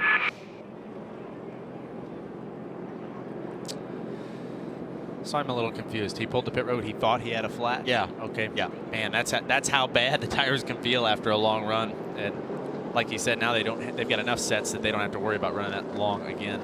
So what did we do? We did 82. Yeah. 82 laps of green on that last run. Some more radio, and we go back a few cars to this man, Josh Berry, who is having quite the night. Don't worry, boys. I'm sure I'm not perfect on pit road. I'm sure I'm losing it sometime. Fine, man. You're doing fine. We got a little bit to clean up there. We'll get it for you, man. Keep up the good work out there. When I first came to NASCAR, I mean, the pit road thing is really intimidating. It looks so simple from television. It's really hard to do. It's hard to get right. I took my little stick shift car up to a church parking lot and just pulled in and out of a spot, you know, and just practiced what I would do. You know, it's hard enough just getting in your stall. The other thing that all these guys are doing is they're playing the lines. You know, if you watched him, he was actually holding up Joey Logano quite a bit on pit road. Joey was probably, you know, racing from one of the timing lines to his pit stall, and all that stuff takes a long time to get good at. I'm not that good at it yet. I've been working on it every week, so it is one of the tougher things is figuring out pit road. And Joey Logano has won that battle there, that race off pit road, as he's ahead of the 88 right now as we wait to go back to green. For now, here's Dave Burns. Lee, a lot of race fans know that if you can't get behind the wheel of an Xfinity car like Josh Berry is tonight, going iRacing is a great alternative. Well, Dale Earnhardt Jr. is a huge fan. He has spent countless, many hours iRacing over time. He discovered his current spotter, TJ Majors, through iRacing. And the driver, Josh Berry, that's where he found him as well. A tough competitor on iRacing became a competitor for Junior Motorsports just because Dale was online a lot. What an amazing story. That is cool. The iRacing thing is unreal. My brother does it a lot. I use it a little bit to prepare for some of the road courses. There are guys on there that are so fast. I mean, they're unreal. Awesome, as Denny would say, I would say. So, did it help? Does it help? Oh, yeah, it helps. Yeah, I mean, it's phenomenal. I knew iRacing helped me when I was sitting there in my little simulator seat, and there was a caution, and I raised my hand, and I'm like, you know, to wave to the guys behind me. Like, yeah, who am I waving to? There's nobody around. So there are parts of your brain that don't know the difference. Let's talk more about this most recent round of pit stops, DJ. Yeah, you can see Brian Scott was in so far ahead of everyone else. Here comes Daniel Suarez. He had such a big lead on everybody because of the lap cars that were in between that it allowed him to keep the lead there, though. Ready to go back to racing. Brian Scott, who has enjoyed a lot of time up front tonight, leads the field. Chase Elliott goes on that low line. Look at the 9, trying to push his way through. Regan Smith on the high side goes right alongside Brian Scott, but Brian will lead them down the backstretch. It's just what you said earlier. Brian Scott pulled down, didn't get the good run into the corner, and Regan Smith was able to get to the outside of him. He's pinching him down. Crowding him. Regan Smith in the 7 for the first time tonight goes to the front of this field. Carl, you have to be a little careful in pinching someone down like that, though. You're putting yourself in a little bit of a dangerous spot by making that guy a little bit loose. And some guys say you pinch, you pay. So, you know, you sometimes you take a risk. You are in purposefully loosening that guy up, and he might just wiggle or he might get tired of it. You never know. 3 full-time Xfinity Series competitors in the top 3 positions. We ride along with Chase Elliott. He goes high, trying to go around the outside of Brian Scott. For Regan Smith, he said it earlier today, it's as simple as this. I've got to win. We need a win. Mathematically, he's still a championship contender. He's going to keep himself in this game. And having that clean air means a lot. And these guys know that, so they fight hard for that top spot. Right now, Regan Smith's getting clean air on his car. It's handling well. and he's going to stay out there as long as he can. Yes, pit crew did a great job getting him that spot, and they really get pumped up then when they put you in that position, and then you go take the lead. I can tell you all about how great a pit crew can be. Last week, my pit crew got me out front, won the Southern 500 for us, and it really, the sport is so competitive, and it truly is a team sport. Like Lee said, the pit crew makes a huge difference. When you guys were at Michigan, DJ and I were at the Mid-Ohio Sports Car Course. Did you catch that race? Did you see the way it finished between Alex Tagliani and Regan Smith? I didn't see it, but I heard there was it was pretty dramatic, a lot of drama. Well, Regan showed us all how desperate he was for the win, and he wants to be a champion in this Xfinity Series. He's 4th, incidentally, in the points race. This is going to help big if he could pull off a win tonight. He's 54 behind the championship leader, Chris Buescher.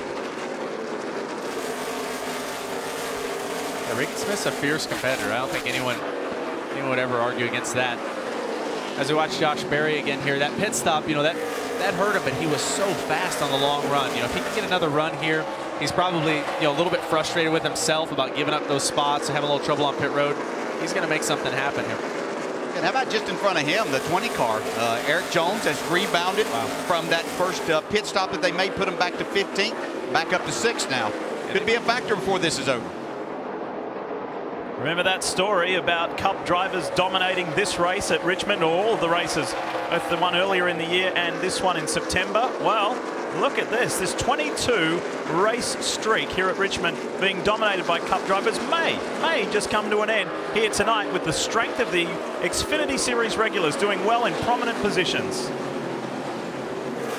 Yeah, Logano and Kyle Busch are probably wondering, what, these guys not here to read all about this? We're supposed to win this. More problems for John West Townley here. First race in an Xfinity car at Richmond, and unfortunately the Knight got off to a bad start. He was in the middle of a 5-car accident on the opening lap, first turn, and Townley is back on pit road.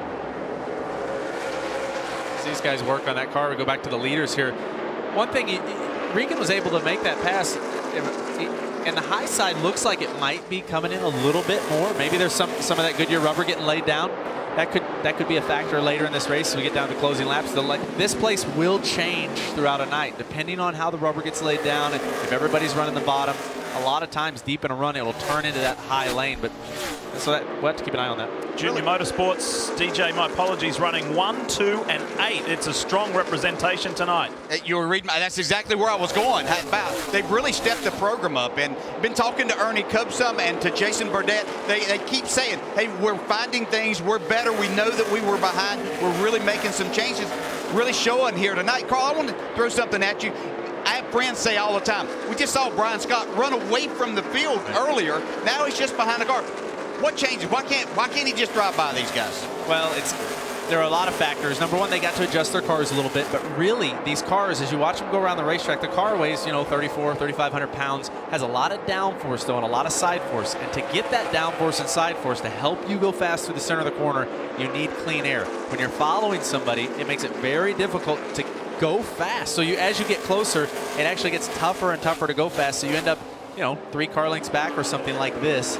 And that's as close as you can get. So then you have to wait on lap traffic. You have to wait for their car to go away. You have to wait for the brakes to get hot, and then you can make your move. Regan Smith, the race leader. He's got a lot of experience here. This is his 12th Xfinity Series start, and he has got some good consistency as we go NASCAR non-stop.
as you would have seen with NASCAR non-stop. Unfortunately, Hermie Sadler was the cause of the 5th caution of the evening. This is what happened to Hermie.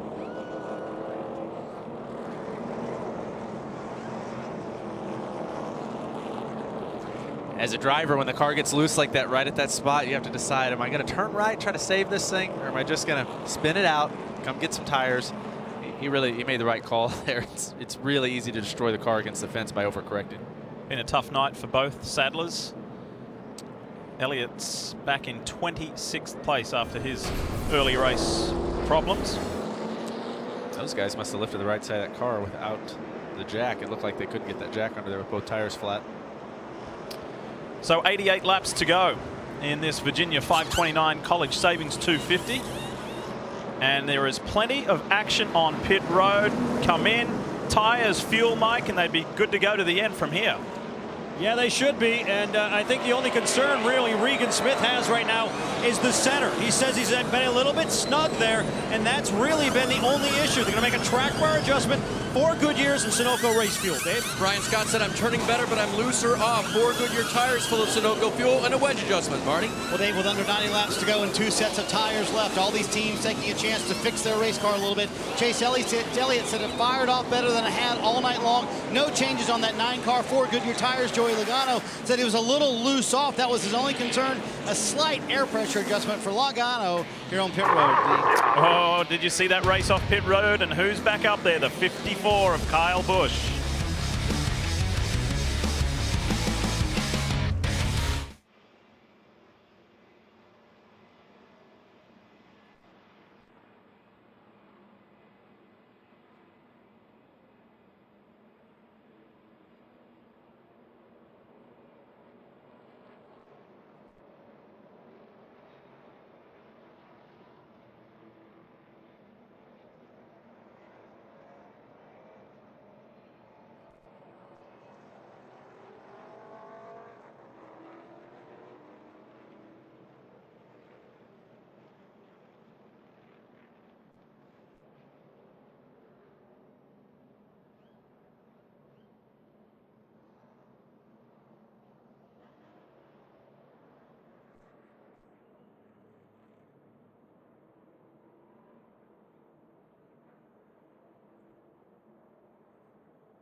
Why is there so much excitement about this Richmond weekend? It is the last race before the playoffs, and they're live on NBCSN. Tomorrow night, Sprint Cup Series racing from Richmond, presented by Smithfield Foods. Coverage begins at 5 p.m.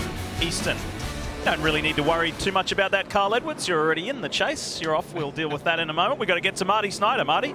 Well, Lee, as they add a lap here, let's give props to Chase Elliott's pit crew. That is Casey Kane's pit crew from the Cup Series side. They gained him 2 spots on the last stop, 1 spot this time. He will restart second, and look at that reaction. And after that, Chase, as you would imagine, said, way to go, guys. and they gave him a big attaboy. So a nice job by this team down here. Again, Casey Kane's Cup pit crew, Lee. Mr. Edwards knows a thing or two about having a good team on pit road, doesn't he? It is key. It's really important, especially if you want to win races in NASCAR. Those guys, and they take it really seriously. The guys train. They all work very hard, and it's neat to see guys have that much fun doing their jobs. DJ, when you haven't had a win in a while, like Chase Elliott, the reigning series champ, been some 39 races, Chicago last year, you ever doubt yourself, or you keep questioning, you say, when's it going to come? Like, it can't be an easy situation. Yeah, tough situation. All of those things creep into your mind. I mean, you're a competitor. You want to know, is it something that I'm doing? What do we have to do? You can't just put it on the team. So he's ready to end that here tonight for sure. Are you ready to go back racing? Yes, we are too. Let's do it. Watch Regan Smith, the black and green number 7, tried to get on the inside there of Ross Chastain in the 4. Then everybody's going to swamp that 4. Kyle Busch goes the high side. Regan Smith takes that low line. It's Chase Elliott, the new race leader, and here comes the 2 of Brian Scott. And as these guys go 3 wide through the corner, you get to the top. It's really dirty up there. You got to be very careful. You get forced up there 3 wide. It can really ruin your night.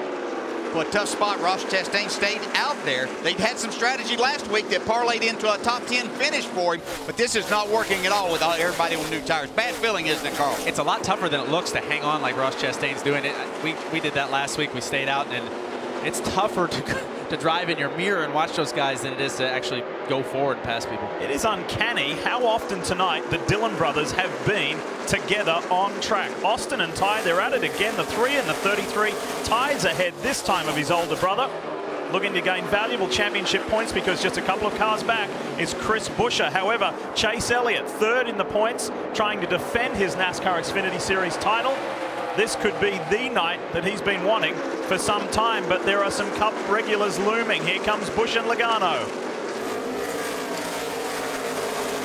Points as they run would trim Busch's advantage from 29 to 22. But we've got a lot of racing left here at Richmond, 79 laps to come. As we watch Brian Scott work with Joey Logano, it's so frustrating to be in the position Brian Scott's in right now. He led so many laps earlier, had a dominant car. He just wants to get back to the front. Joey Logano's working that second groove, which has come in a little better than it was at the beginning of the race. And it's so tough. Yeah, and probably making Brian use his tires more than he really wants to at this point in time. Right, with 78 to go, I guess this could be their last set of tires. So you don't want to ruin them early, as they line back up here. If Brian Scott, if he thinks this is going to go green, right now he could settle in and rely on how fast that car is in the long run to get his Shore Lodge car up there to the front. Chase Elliott for Junior Motorsports leads this race, and Junior Motorsports had 9 wins last year, just 3 for the 2015 season. On that long run earlier, I talked about how fast Scott was, but 88 was screaming fast. As we watch the leaders here, I think watching the race tonight, it looked like Chase Elliott had a lot of times had the fastest car on the short run. We'll see how he handles this here as this lengthens out and he wears his tires out a little bit. DJ, you made the comment earlier today that just the last 2 races have had a pretty severe impact on Chase Elliott. It's like enough already. Let's get on with this. I'm going to roll up my sleeves and look at what we're seeing. Yeah, you talk about a driver that hasn't won. Instead of pressing anymore, he said, okay, hey, pressure's off. We're way back. The only thing that's going to get us back to the front and in the championship battle really is to go out and win. And sometimes it's not that you're throwing your hands up. You're just saying, okay, I'm tired of thinking about these points. Let's just go win races and see what happens. That makes things a lot easier. Winning solves basically everything. You're getting ready to get in that in the chase also, where winning moves you to the next round. Let's talk about the 7 of Regan Smith. Here's Mike. Well, I wanted to bring to your attention, Lee, that this guy driving the 7, despite the fact that he came into tonight more than 50 points back, has not given up on this championship yet. And he thinks one of the things that may work in his advantage is his experience. He knows that he is one of the oldest guys in this championship battle, and he told me last week he's curious what the mindset might be of the younger guys he's battling. Regan's been in this position himself before. He knows the pressure that it carries, and he thinks that maybe, just maybe, the 3 guys that he's chasing may not be able to handle the pressure, and that may open the door for him. Marty? Like to remember the middle part of this race where Kyle Busch was struggling. He said at that time, felt like the car was constantly over-rotating and sliding the rears at the same time. Well, on that lap 137 pit stop, Chris Gale put a spring rubber in the left rear and the car came to life. When they pitted a moment ago, Kyle said the entry was better. Center was better. The exit was a little bit free. Keep working on that drive off. Kyle Busch not out of this one yet, Dave. And Brian Scott hoping that the wedge adjustment they made to his car will bring his car to life, Marty. That kind of a weird thing happened as he left pit road. He said the car felt a little wobbly, like he ran over lug nuts. But they're not getting too worried at this point. Kelly? Eric Jones has recovered from a slow pit stop earlier in this race, now running 6th. He said he learned a valuable lesson in the spring race about tire conservation. He said he burned up a set of tires too early in a late stint that cost him any shot of going for the win back in the spring. He's going to adjust that today. Right now he's saying it's about a 2.5 tight in the center. His entry is better, but tight in the center for Eric. Josh Berry in the 88 takes 6th place away from Eric Jones. It is another impressive run. We've seen it multiple times tonight from Berry in the 88. In his first Xfinity Series appearance here at Richmond, is doing a tremendous job. So it's Chase Elliott, Regan Smith, Kyle Busch, then Joey Logano, and Brian Scott in the top 5. Then we pick up the 88. It's the 3rd Junior Motorsports car. So Junior Motorsports 1, 2, and 6th. We watch the Dillon brothers race each other here. You can see that the 33 move up just a little bit, try to arc after the center and get a run off, just trying different lines. And you'll see that as the race winds down, especially as we go on this maybe a long green flag run. Guys will move around a lot. That's pretty aggressive there. It was interesting to hear Mike's report on the 7 of Regan Smith. Mike was the guy who interviewed Regan at Watkins Glen after his altercation with the 3 of Ty Dillon. You saw the fire in his eyes there, and that fire still burns pretty deep with Regan Smith. Really wants to be in this championship all the way down to Homestead and be the 2015 champ.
Have you seen Mob Steel yet? It's an all-new series, and it's next on NBCSN. Classic cars become modern street machines as Mob Steel works to rebuild Detroit one classic car at a time. Mob Steel is next when we're finished here at Richmond, right here on NBCSN. Carl Edwards, if you had your opportunity to rebuild something, what would it be? I like their car right there. The Old, the old Lincoln. That's pretty neat. DJ? Yeah, I'm going to date myself like my white hair doesn't already, but an old Lincoln Continental, would that not be so cool to let those guys do that? That would be incredible. Let's bring to your attention a fascinating story. The 88 of Josh Berry has caught the attention of Hall of Famer Dale Jarrett and the Southern 500 winner Carl Edwards. This guy is constructing an amazing run, and the longer the runs go on, the more he underscores his ability. He's doing a great job, and you know the only weak point tonight was the pit road stuff, which is really difficult. But I mean, he's running down Kyle Busch at Richmond. He's doing a great job for everyone, for Speed Cove coming on the car and supporting him. That's huge for for his team. He hasn't made really any mistakes, and this long run. It's like DJ said, if it goes a long run here, he's going to win this race. He's got the fastest car by far on the long run. It just depends on how much trouble he has getting by these drivers, Kyle Busch, Brian Scott, and then Joey Logano. But his car, he's just not slowing down. He's consistently being the fastest car on the racetrack. Now, the 9 car has gotten out Chase Elliott to a pretty nice lead, but we saw him cut down Brian Scott lead in a hurry. Well, he went on that 82-lap green flag run. He went from 6th to 2nd. He restarted 11th. With how many laps to go? 82 laps to go, and he just keeps working his way forward. Let's talk more about the 88 with Dave. Into the top 5 he goes, Lee, and based on the race runs in practice, he told me this afternoon he felt like he had a solid top 10, and then he kind of looked at me and he goes, and what if? So this is maybe the what if as he keeps going forward. And don't forget, he has experience at this racetrack. Last year ran in the K&N Pro Series East here, 100-lapper, and that rhythm can be important. Artie? And Dave, Kyle Busch behind him has gone from 3rd to 6th in the last 10 laps now. Why? Well, he said on the radio to Chris Gale it's going loose, and then immediately said it's back to what it was before. Loose in, tight in the middle, and loose off. And Chris Gale radioed, said, no doubt, we're just putting a patch on our problems. We're certainly not fixing it for the evening. Kyle Busch showed so much promise, leading all the laps early on lead, faded, then came back, now fading once again. Yeah, if this continues to go green all the way to the end with 53 laps remaining here at Richmond International Raceway, it's not looking like it's Kyle Busch's night. However, we have seen multiple cautions here this evening. Just might be another one before the end. We will see. Need to give a shout out to Darrell Wallace Jr. Bubba has come from 32nd to now be running 14th. What a run he's had tonight. Yeah, it's really been outstanding. He's done a nice job from changing everything on his race car, basically. And we're talking springs and shocks and sway bars and things like that. From yesterday's practice session, his first laps were in qualifying, which were not good. Started way back, but Darrell Wallace has done a nice job here tonight. Yeah, Darrell, he has a ton. He's got intensity. We did that Xfinity commercial together with Comcast and those guys, and he's just a cool guy. He's really focused. I mean, he works hard, and he's stepped up his game this year. Yeah, he's really talented, isn't he? I mean, to come in here and be learning all of this, and Roush, even though they're leading the points, I think it shows how really good Chris Buescher has done this year, because even though they've gained on some of the others, I still don't see them as the Gibbs and even the junior motorsports cars at times. So I think that Bubba Wallace is a very good talent, and as they grow together, he'll be even better. And Wallace Jr. is actually ahead of Suarez, Daniel Suarez, in the overall championship points, but Suarez leads the Rookie of the Year, the Sunoco Rookie of the Year standings. Now, this is a big moment in the race for Josh Berry, and a big moment for really for all these guys. But right now, when you get jumbled up like this, you can't let the leader take off and go. You've got to make take advantage of the moment, get by these guys, and we'll see if Josh can get by the 2 car.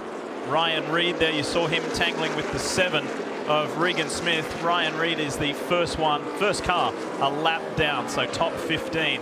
So Chase Elliott, as we look at these last lap times, putting in some really impressive. He's now 1.5 seconds out in front. The leader, Chase Elliott, over Regan Smith. Then we get back here to Brian Scott in the 2 and the 88 of Josh Berry. And with every lap almost, Berry just continues to go from strength to strength and gain positions. Now Brian's got a little bit of clean air, though. We'll really see how the 88 stacks up versus the 2 car. I think it's imperative that if the 88's going to have a chance at getting up there in this long run, he's going to have to get by Brian Scott. But Brian, as we've seen in the longer run, his car was outstanding too, so maybe they just march up there together here. You can't see Barry. It appears that he drives into turn 3 very hard. They come off of turn 2 here onto the back straight. He drives into turn 3 really hard. And one thing he's been doing all night is just staying a little bit lower off the exit of 4. Seems like he's staying a little straighter, not wiggling the car as much. And maybe that's helping him. Maybe as a rookie, he's not as aggressive the first few laps, and that's maybe some of that's helping him on the long run. Race leader Chase Elliott in the 9 enjoys a comfortable margin at the moment. We're going to go NASCAR non-stop. Back in a moment.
Great to have you watching NBC's coverage of NASCAR Xfinity Series racing from Richmond International Raceway, presented by Carfax. Time to take a look at tonight's Toyota driver update. As we ride along with Daniel Suarez, Kyle Busch leads the Toyota group. He's the best placed at the moment in 6th, which is somewhat of a surprise. We thought that Busch may have run away with this one tonight. I don't know if it's the tire or something's different with the track or something, but the JGR cars, as well as they've run the last couple of races here, they're struggling a little bit tonight. Okay, Chase Elliott, as we went to the break, he had just under 1.5 seconds. He's now got just over 1.5 seconds advantage over Regan Smith. Then we go back to Brian Scott, and Brian Scott has his hands full with a determined driver of the 88, Josh Berry, and together they're now starting to reduce the margin between where they are and the leader. So it was at 5 seconds, Carl Edwards, for the longest time. They've now just taken a big chunk out of that as they start to march forward. Well, to put this into perspective, like DJ and we were all talking about at the beginning of the show, 22 races Cup drivers have won here at Richmond. It's because it's a tough racetrack. This is not easy what Josh Berry is doing. He stepped into this car. They got a caution out, the 98 car. They do have a set of tires left in the pits. You would have to think they're all going to be on pit road once again. What a shame for Ryan Truex. He was having a really solid run, Try to just get on the outside apron if you can. the top 10. He had got as high as 11th. He was running 13th at the time of this. Hadn't been in a car for almost a year. That's a tough way to end the night. He did a great job leading up to it. Looks like they might have had a failure of some sort. I know you were busy on the Cup side of things, but he qualified well this afternoon, qualified 15th. And he said, well, just see how it goes, but it's so good to be back in a car, and was doing a really nice job. I talked to his car chief, Daryl Morrow. They were really hoping for something great tonight. Looks like something might have cut the tire or something, but those guys did a great job coming here and putting on a good show and having a good run for their team, for their sponsors. Yeah, enough laps that, as you pointed out, when your car's not handling, you have to use a little more brake. Could have melted that bead. You don't usually see tire failures, but something could have broke too.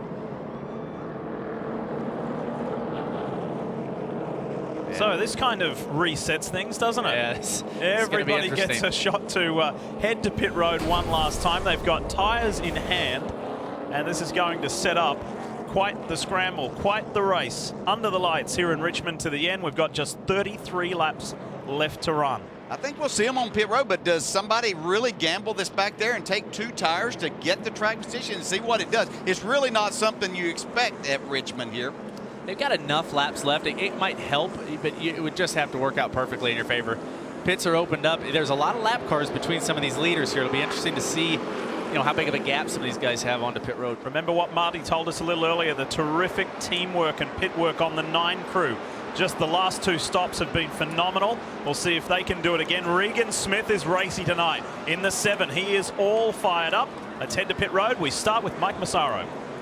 Lee, the concern is the same for the 7. He's concerned with being tight in the center. He's asked Jason Burnett to fix that if he can, but don't hurt the entry or the exit. They're going to make an air pressure adjustment. That's the only adjustment, and fuel. Dave? Brian Scott is free taking off. He gets a wedge adjustment. He needs rear drive. As for Josh Berry, he said it was better at the beginning, but tighter as we went. They put a wedge adjustment back, Marty. Dave will see if Chase Elliott's pit crew can hold serve here on pit road. He asked Chase, do you want any changes on the car? And he said, no, leave it alone. It was perfect just the way it was. Another quick stop for the 9 bunch. And it was not a quick stop for the 88. Here's the race off pit road. Who did what? Kyle Busch gained 2, so too did Eric Jones.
What a sight. What a night here in Richmond, and tonight's aerial coverage is provided by our partners at Smithfield Foods. So one of the stories of the night has been Josh Berry, the 24-year-old from Tennessee, who has put on quite the drive multiple times. However, Carl Edwards and DJ, it has not gone his way. Well, pit road. I got to admit, I'm cheering for him tonight, and he pulled in slow enough. He should have, or somebody should have told him, hey, point that thing out, because getting ready to come in the pits in front of him is a 6 car who did him no favors. They stopped short. You'll be able to see it here on the screen in a second. There was no way Josh Berry could get this thing turned out. So they went ahead, they backed him up. But this is the absolute worst case. Now we're going to get an opportunity to see what Josh Berry can do on this restart. He has got a car that can win this race, and they might get a couple restarts here, and we'll see how aggressive he can be. He's proven that he can do this on the long run. He'll never make that mistake again on pit road, I guarantee it. DJ, let's listen to some radio. Stop about 8 feet back in his box. Yeah, I messed up too. Oh well. We'll get some back here. Sorry about that, guys. I just entered like a, you know what. Well, it's so tough because Josh Berry, when he pulls onto pit road, he's not thinking about that car coming and parking in front of him. He's thinking about getting to his marks, getting everything straight. He's not even thinking about it. It takes so long. I mean, I get blocked in like that all the time. It happened to me, I think maybe even last week once. It's tough to do, and this is the only way you learn these lessons. But I'm telling you, we're going to find out what he's made of. He might knife through this field and make something happen. Yeah, his biggest thing there is he's thinking, okay, if I get this thing stopped where my crew can do their job instead of getting it pointed where I can do my job right, they're going to be able to come around there. So it's just experience, things that you learn. But, man, what a great job he's done on the racetrack tonight. He's unreal, yeah. Dave, it's been a tough lesson on pit road tonight for the 88. He's lost a total of 12 positions on pit road tonight. But of course, that was the most costly right there. In fact, he came back on the radio to his crew chief, Dave Ellens, and said, you know, I really feel like if it had stayed green, we could have won this thing. And of course, Dave agreed with him, saying, you've done a great job all night. Keep it up. And I agree with you guys. We'll see how tough he is now in these final laps. He came in 4th. He'll restart 9th. But let's talk about what Josh thought about coming to this race. He wasn't thinking, okay, let's get the last pit stop right. Let's not get blocked in so we can win this race. He was coming to this race thinking, okay, I got to do a great job for Speedco. I got to do a great job for Dale Jr. I got to make sure I don't mess up qualifying. It's so neat to be at the point where, you know, a little pit stop mistake on pit road cost him the win, possibly. I mean, how great is that he's running well enough to have this type of problem? There could be a couple of runs come to an end here tonight. That 22 race streak of Cup drivers, Cup regulars winning the Xfinity Series race here. What about this guy? Chase Elliott, the race leader. His winless streak could come to an end. 39 races. You got to go back to Chicago last year. And again, the reigning series champion is still a title contender this year, but he's winless in 2015. It was so outstanding to start last year, winning 3 of his first 18 races and now hasn't won since then. We expect so much from him. He wins the championship, handles all of that. But this would be huge tonight for a championship battle again for him. Marty? And DJ, we'll see all those wave-around cars go by, and now the decision for Chase Elliott. Do you take the inside or the outside? A very healthy debate on the radio, and Chase very many times mentioned on the radio, I want to take the outside. So that's what he's going to do, take the outside here. And he asked Earl Barber, his spotter, will the 54, Kyle Busch, give us a shove? He said, I think you can count on that. And Barber came back and said, you win this restart, you win this race. Carl, DJ, you agree the decision to take the outside? He just feels like he rolls it much better than he does the inside. I think the outside's good. You just have to watch Kyle Busch going 3 wide. He is not afraid to do that on the start. I would not have given Regan Smith the inside on this restart, personally. Not the way that Regan's racing tonight. He is fired up. Both of these guys want the win desperately. Both full-time NASCAR Xfinity Series competitors ready to go with 26 to go. Here in Richmond, under the lights, and look at Smith and Elliott go at it. They almost touch, and Brian Scott's looking for an inside line, and here comes Busch. Kyle Busch trying to go around the outside and follow Chase Elliott down the backstretch. Yeah, 3 wide off of turn 2. Whoa, look at this, Logano and Scott going at it. That's pretty aggressive. And Eric Jones all of a sudden in the 20 is in the mix as Suarez goes high. Eric Jones, where did he come from? Look at that. The black and blue car for JGR, the youngster, the teenager, is all of a sudden fighting for a top 3. And Kyle Busch is getting really aggressive. He went down there and touched Chase Elliott's car. If he can get back to him, he'll probably touch him a little bit harder to get the lead here. We thought Kyle Busch was completely out of this. Matter of fact, he was completely out of it to that last caution. Make another adjustment, give him a chance on a restart. You never know. Yeah, you do not want to give Kyle Busch another chance on a restart. He's really aggressive on the restarts. That's where he makes up a lot of his spots. You got to say, when we're in a break, Carl, you said to DJ and I, if this goes green for the rest of the way, 54 doesn't stand a chance. If we get another caution, he gets another chance to go down pit road. Look out. And here we go. Busch running second, and thinks about an inside run there on the race leader, Chase Elliott. Not quite close enough. That was interesting, though. He pulled down, and a couple things happen there. You get clean air when you pull down. You also make that guy in front look in his mirror. And you saw Elliott, he missed the line there. And Kyle's really good at that. He knows exactly what Chase Elliott's thinking. He's got a little bit of a run here coming on the front straightaway. Boy, he's really diving off into turn one. And he said he's putting it in his mind. Do I need to block this, or can I take my line? And Chase didn't make the same mistake there, but he did choke up a little bit and let Kyle get closer. Kyle's going to work him over here. 21 laps to go. That's it. What a night we've had under the lights here in Richmond, and it's far from over. Can the reigning series champ break this 39 race winless streak? Let's talk more about the 54 with Marty. And Lee, remember, he was struggling with the handling on that longer run, but on the short run, they've been pretty sporty. On that last run for Kyle Busch, he said he was sliding the front tires. You see a pass back there, Regan Smith taking the third spot. They did some right rear wedge, but Kyle Busch awfully good on this short run here. And that's an interesting battle there for third, isn't it, Lee? The fight is on. Eric Jones, for the moment, wins it as he gets ahead of Regan Smith. Now Brian Scott in the two dives to the inside. Logano. Then we pick up Austin Dillon. Ty Dillon still together on track, as they have been all night. And then Josh Berry in ninth. That's a great battle. But, Carl, whenever you came into this series and you had to race against the veteran, you got yourself in a position to win. How much did it make a difference knowing the experience they had behind you in this? Well, it's intimidating. And right now, Chase Elliott's doing a masterful job. Kyle got him that one time. He got Chase to look in his mirror a little bit, wash up. But Chase has since moved down a little bit on entry and taken Kyle's lane away. And that's frustrating Kyle a little bit. Kyle's he's not getting clean air. He's gonna work his tires harder. And Chase should be able to drive away from him here in a minute. Brian Scott trying to drive himself in a position. I'm sure he thinks there's still enough laps. He can get by Eric Jones here. Jones hanging tough on the outside, though. What a restart that was from Eric Jones in the 20.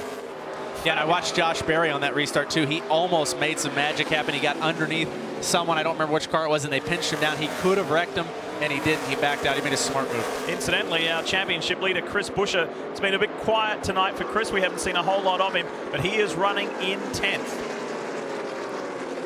Yeah, that's what you have to do, trying to battle for a championship. Every night and every day is not going to be your best, so you manage it, get the most out of it. If he can come out of here the way that the car's handled with a top 10, I think Chris Buescher will be happy. And this hasn't been a super track for Chris Buescher. From 4 starts previously, his best was 7th. Points as they run, and this was similar to before, just would lose 7. Chris would lose 7 from 29 to 22. The problem with Chris Buescher has this giant pylon in the center of the racetrack. He can look over and see the 9 car leading, and that's frustrating when you're in a points battle to see a guy out there leading the race that you're battling against.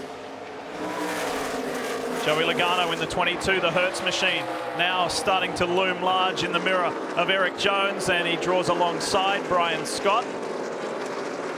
Yeah, not what Brian Scott needed either. He needed to cool the tires probably just a second to make another run, try to get this third spot.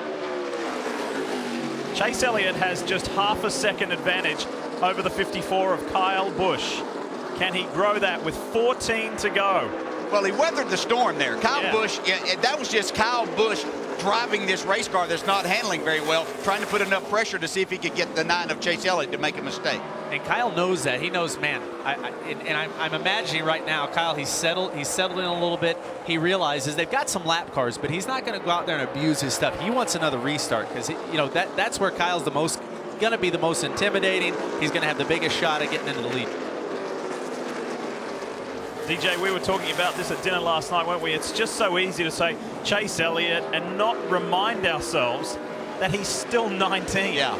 The guy who is the reigning series champion, as Logano gets past Jones, the reigning series champion, the guy who's going to take over the famed 24 at Hendrick Motorsports. So much on this young man's shoulders, and he leads this race with 11 to go.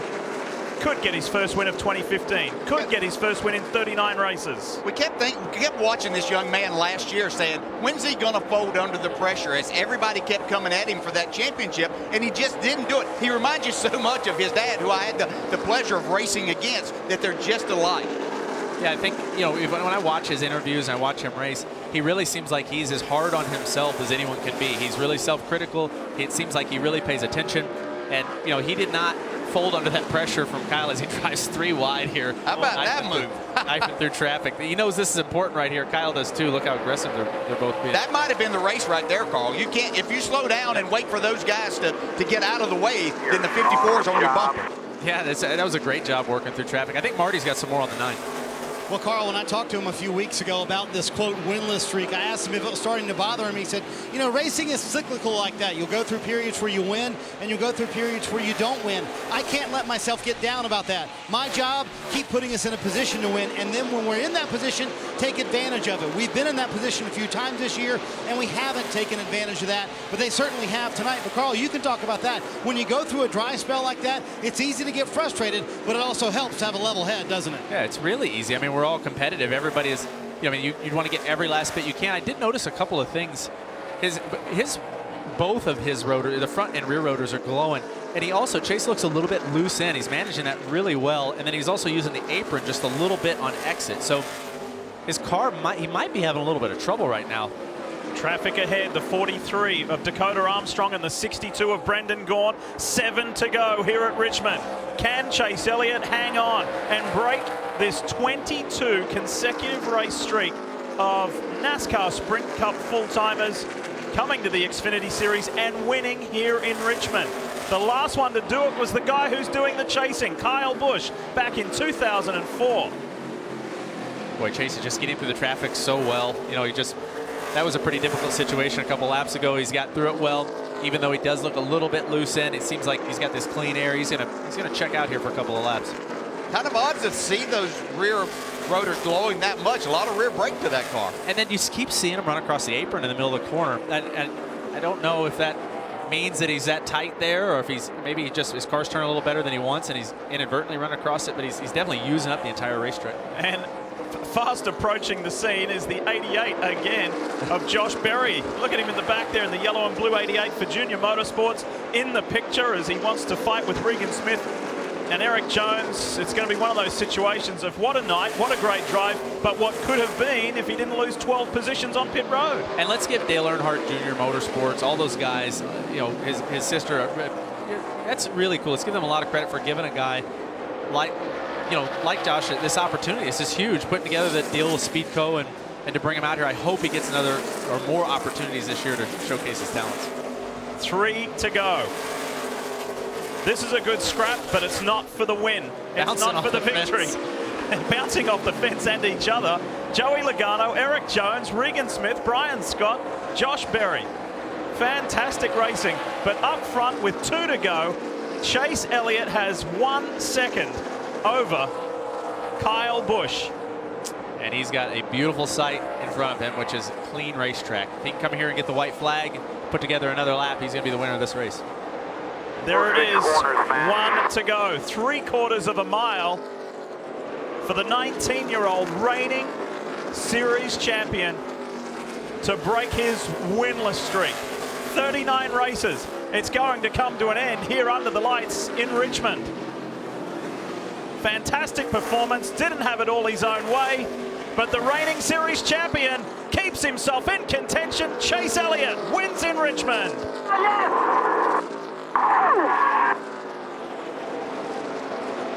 He said, just getting points. Pit road, boys. Good job on pit road. Way to dry the wheels off it. Great job up there, Earl. Just getting points is not going to be enough. I need to win. DJ, he has. That was huge tonight. What a performance by this young man. That's max points, Carl. That's what you want when you're trying to chase somebody down. You lead the most laps and you get the victory. That's as good as you can do. He did a great job tonight. He's back to second in the championship standings. Trims Busch's lead to 21 from 29. It's game on with 8 to go. He's really only 19. Yeah. Unbelievable. Yeah, it is unbelievable. Awesome. It's awesome. It's easy for DJ and I, but it's not often you get made to feel old, is it? We talked about it before the show. I mean, you know, Cup guys usually dominate this race. Chase Elliott played it perfectly, held off Kyle Busch, one of the toughest guys in the sport. Just a great job. Kelly, this is massive for the 9, for the entire team. He could be back-to-back champions. We've got 8 to go. We'll see. You can see the smoke from Chase Elliott's burnout behind his crew chief, Ernie Cope, after the disappointment at Darlington. He said, we don't have any more mulligans left. Obviously, this helps close the point gap, but what else does this win do for this team?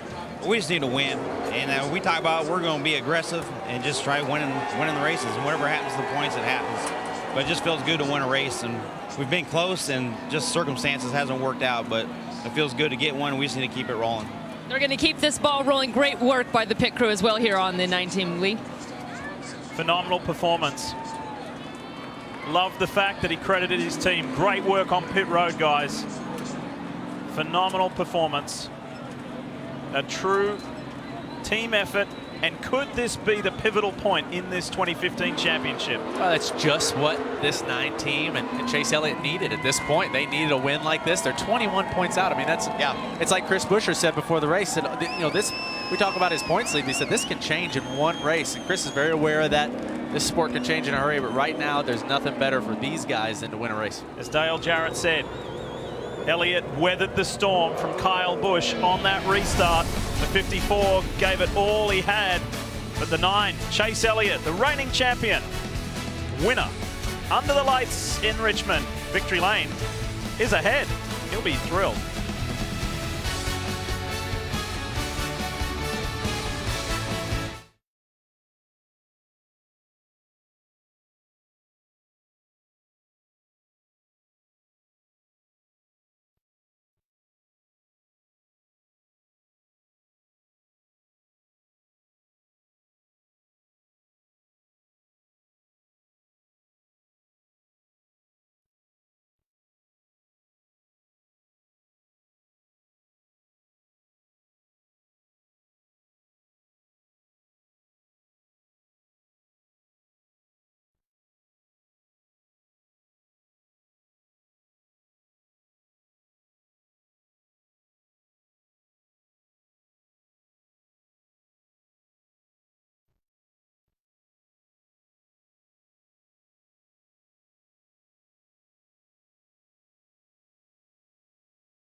Time for the celebration to begin for Junior Motorsports for all of the 9 team, but in particular, the race winner tonight, Chase Elliott, gets himself back seriously in contention to defend his NASCAR Xfinity Series title.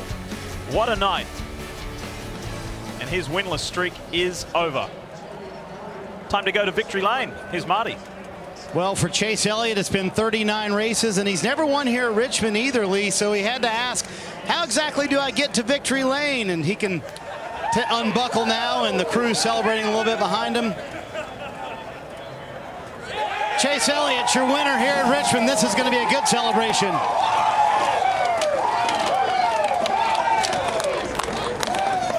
That was 39 races in the making for this 9 crew. Welcome back to Victory Lane, young man. You told me all we had to do was just keep putting ourselves in a position to take advantage. Tonight, you took advantage, but were you beginning to wonder if that was going to happen this season? Man, it was just, we've had a couple chances and things just didn't go our way. These guys right here won the race tonight. Phenomenal pit stops. Can't thank Napa Auto Parts enough. Chevrolet, Hendrick Engines. I think this was Chevrolet's 400th Xfinity win, so this is amazing. I wish my mom and dad were here, of course. They're not here this weekend, so. Bubba Wallace with a handshake. It's good to get back here. Wish they were here, but say hi to them back home. My grandma, Mama Joe, I know she's watching. Love you guys, and just happy to be here. After what happened last week, it almost seemed like you guys kind of had an attitude change just to say, you know what, we're going to be aggressive no matter what. How did that help tonight? Well, I don't really think it really changed a whole lot as to how we went in the race. I mean, we always want to come and give it your best shot to try to win, and you know, really everybody brought it this weekend. Ernie brought a great car. The pit stops were, like I said, phenomenal. And just can't thank our partners enough. Like I said, Napa, Great Clips, Rocky Ridge Trucks, all these people that support our race team. It means a lot to me. And just super excited to be back in Victory Lane. And he told the guys after the race, that's why we never, ever give up. Lee?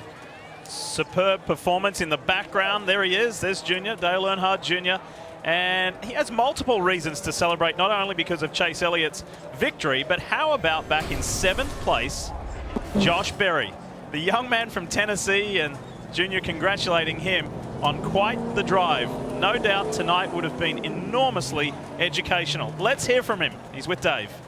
Well, let's start there, Josh. What did it mean for you, for Junior to come up? And I heard him say how proud he was of you. Yeah, that was an awesome run. The Speed Coach Chevy was awesome tonight, and you know, I need to do better on the restarts. Need to do better on pit road, and I think we would have had a real shot at winning that race. I think we would have, if it would have stayed green that last run, man, we were awesome on long run and just could keep the tires on it really nice. So I'm just so proud of this team. They brought a great car here tonight, and we're looking for a partner to do full time next year in the NASCAR XFINITY series. So. What do you think you did for that cause tonight? I hope I helped it. I sure hope I helped it, man. I'm just a short track racer at heart, so tonight played into my favor. I still got a lot to learn on these big tracks, but that was a blast tonight. When we talked earlier today, we talked about a top 10. Did you ever think what if, because it was real close? I did not expect us to be that good at the beginning. I felt like top 10 was definitely possible, but to have a shot at a top 5, top 3, and a win or something, that was a crazy race there. So I'm just so proud of these guys. Thank you, Speedco. Thank you, Junior Motorsports, Dale Jr., Kelly, LW Miller, everyone there for giving me a shot to drive this thing, and I hope I get to do it full time next year. Great showing for Josh Berry tonight. Mike? And a great showing for Brian Scott, too. A top 3 effort out of you guys. How did your night go? I mean, it seemed like you had a battle a little bit there. Well, it started good, and unfortunately at the end we just dropped a couple positions. Still really proud of my team. The guys on pit road did a great job. We kept our track position. The driver didn't do his job on the restart. We got behind, and we didn't make big enough adjustments at the end. We got too loose. But, thanks to Xfinity, made my 200 start. It was an exciting one, led some laps. Thanks Shore Lodge, RCR, ECR, Albertsons, everybody that helps us deal out. I'm going to win one of these things here at Richmond pretty soon. We're just too good not to. But yeah, I just didn't do my job on the restarts. What do you mean by that? The last one tried to force a 3-wide situation, made some contact, and this let the leaders get too far out there. And we were so good on that one long run during the middle part of the race that I didn't call for a big enough adjustment. When the track freed up, we just got too loose, and I couldn't get off the corner like I could leading up to that when we were leading the race. And that allowed some cars to pounce on us on the restart, get in front of us. And then at the end, it was just a dogfight, and I made a mistake in the first corner and allowed the leaders to check out too much. Well, if nothing else, Brian Scott is very consistent here at Richmond.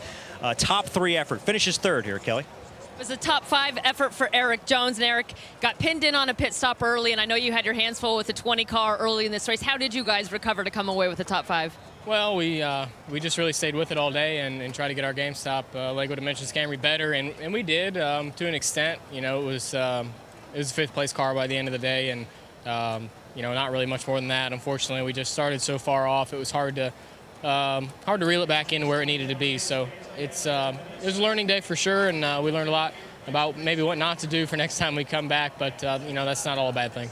I was going to ask you to elaborate on that because you said you're always learning. You love having all this track time this year. So what did you learn not to do? Well, we tried some different stuff. Package-wise, just was set up, and from what they did in the spring, it just didn't work. So it's going to go down in the notebook, probably never to come back and try again. But you got to try things, try to get better, and just didn't play out for us this time. Thanks, Eric. Dave? Chris Buescher finishes 10th tonight, and Chris, as you watched the pylon and you knew that the 9 was out there in front of you, what were you thinking as the lead in the championship shrunk just a little bit? Really, this was about our own race tonight. Our Advocare Mustang was a lot better than we were here in the spring, so proud of the guys for that. That was a big improvement. Not where we need to be, and we know that. So we'll have some work to do when we come back here next year. But as far as points go, I mean for us, that's what we want to do. We needed to come out here with a top 10, especially after last time, after the spring race went here. So that's what we expected, or what we expected of ourselves and needed to do. So wish it would have been a little bit better, but I'm comfortable leaving here with that. And we got some good tracks coming up for us. Well, I was going to ask you that. So this is a short track, and you have other types of tracks coming up. Are you more confident about those efforts coming up? Honestly, our short track program is really good. Our Richmond program's just not. Whatever it is about this place, it's we don't have it figured out yet, and we got some work to do. But our other short track stuff, I'm pretty confident in.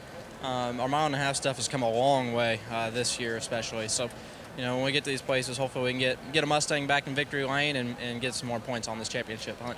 He's still got a 21-point cushion in the lead. Mike Massaro? The last 35 laps were certainly dramatic as Kyle Busch tried to chase down Chase Elliott. And after that final restart, you were coming on strong. What were those laps like? I don't know. We had a really good short run car, I guess. I didn't know we'd fall off that bad. Obviously, we would have been better. We would have worked on this Monster Energy Camry. But there in practice, we had a really good car, and it was fast for about 10 laps. You know, we never ran farther than that. But there, you know, we had to play catch up there much of the race. And finally, that last run of the race, we were the best we were all night besides the first run. And we could pressure Chase. I tried to get under him a couple times, just got too tight. I was going to nerf him if I got in there too far. But, you know, congratulations to those guys. They had a really good piece tonight. And I think all the junior motorsports cars were fast. And, you know, it's a shame we come home second. We had to play catch up much of that race. But right there at the end, we kind of caught up, but still not enough. And at the end, it got exciting with all the lap traffic. Did you feel like perhaps there was an opportunity there to catch him in lap traffic? If he got bottled up maybe one more corner, I think I probably could have got to him, but he was just better than us. Even if I could have passed him, I think he probably could have got back to me and probably passed me back. You know, we just didn't quite have enough tonight. Nice run tonight. Yep. Kyle Busch, second. 11 years ago, it was Kyle who won here, got his first Xfinity Series victory here, and was the last full-timer from the series to win until tonight. Chase Elliott breaks that 22-race run for Cup drivers winning here.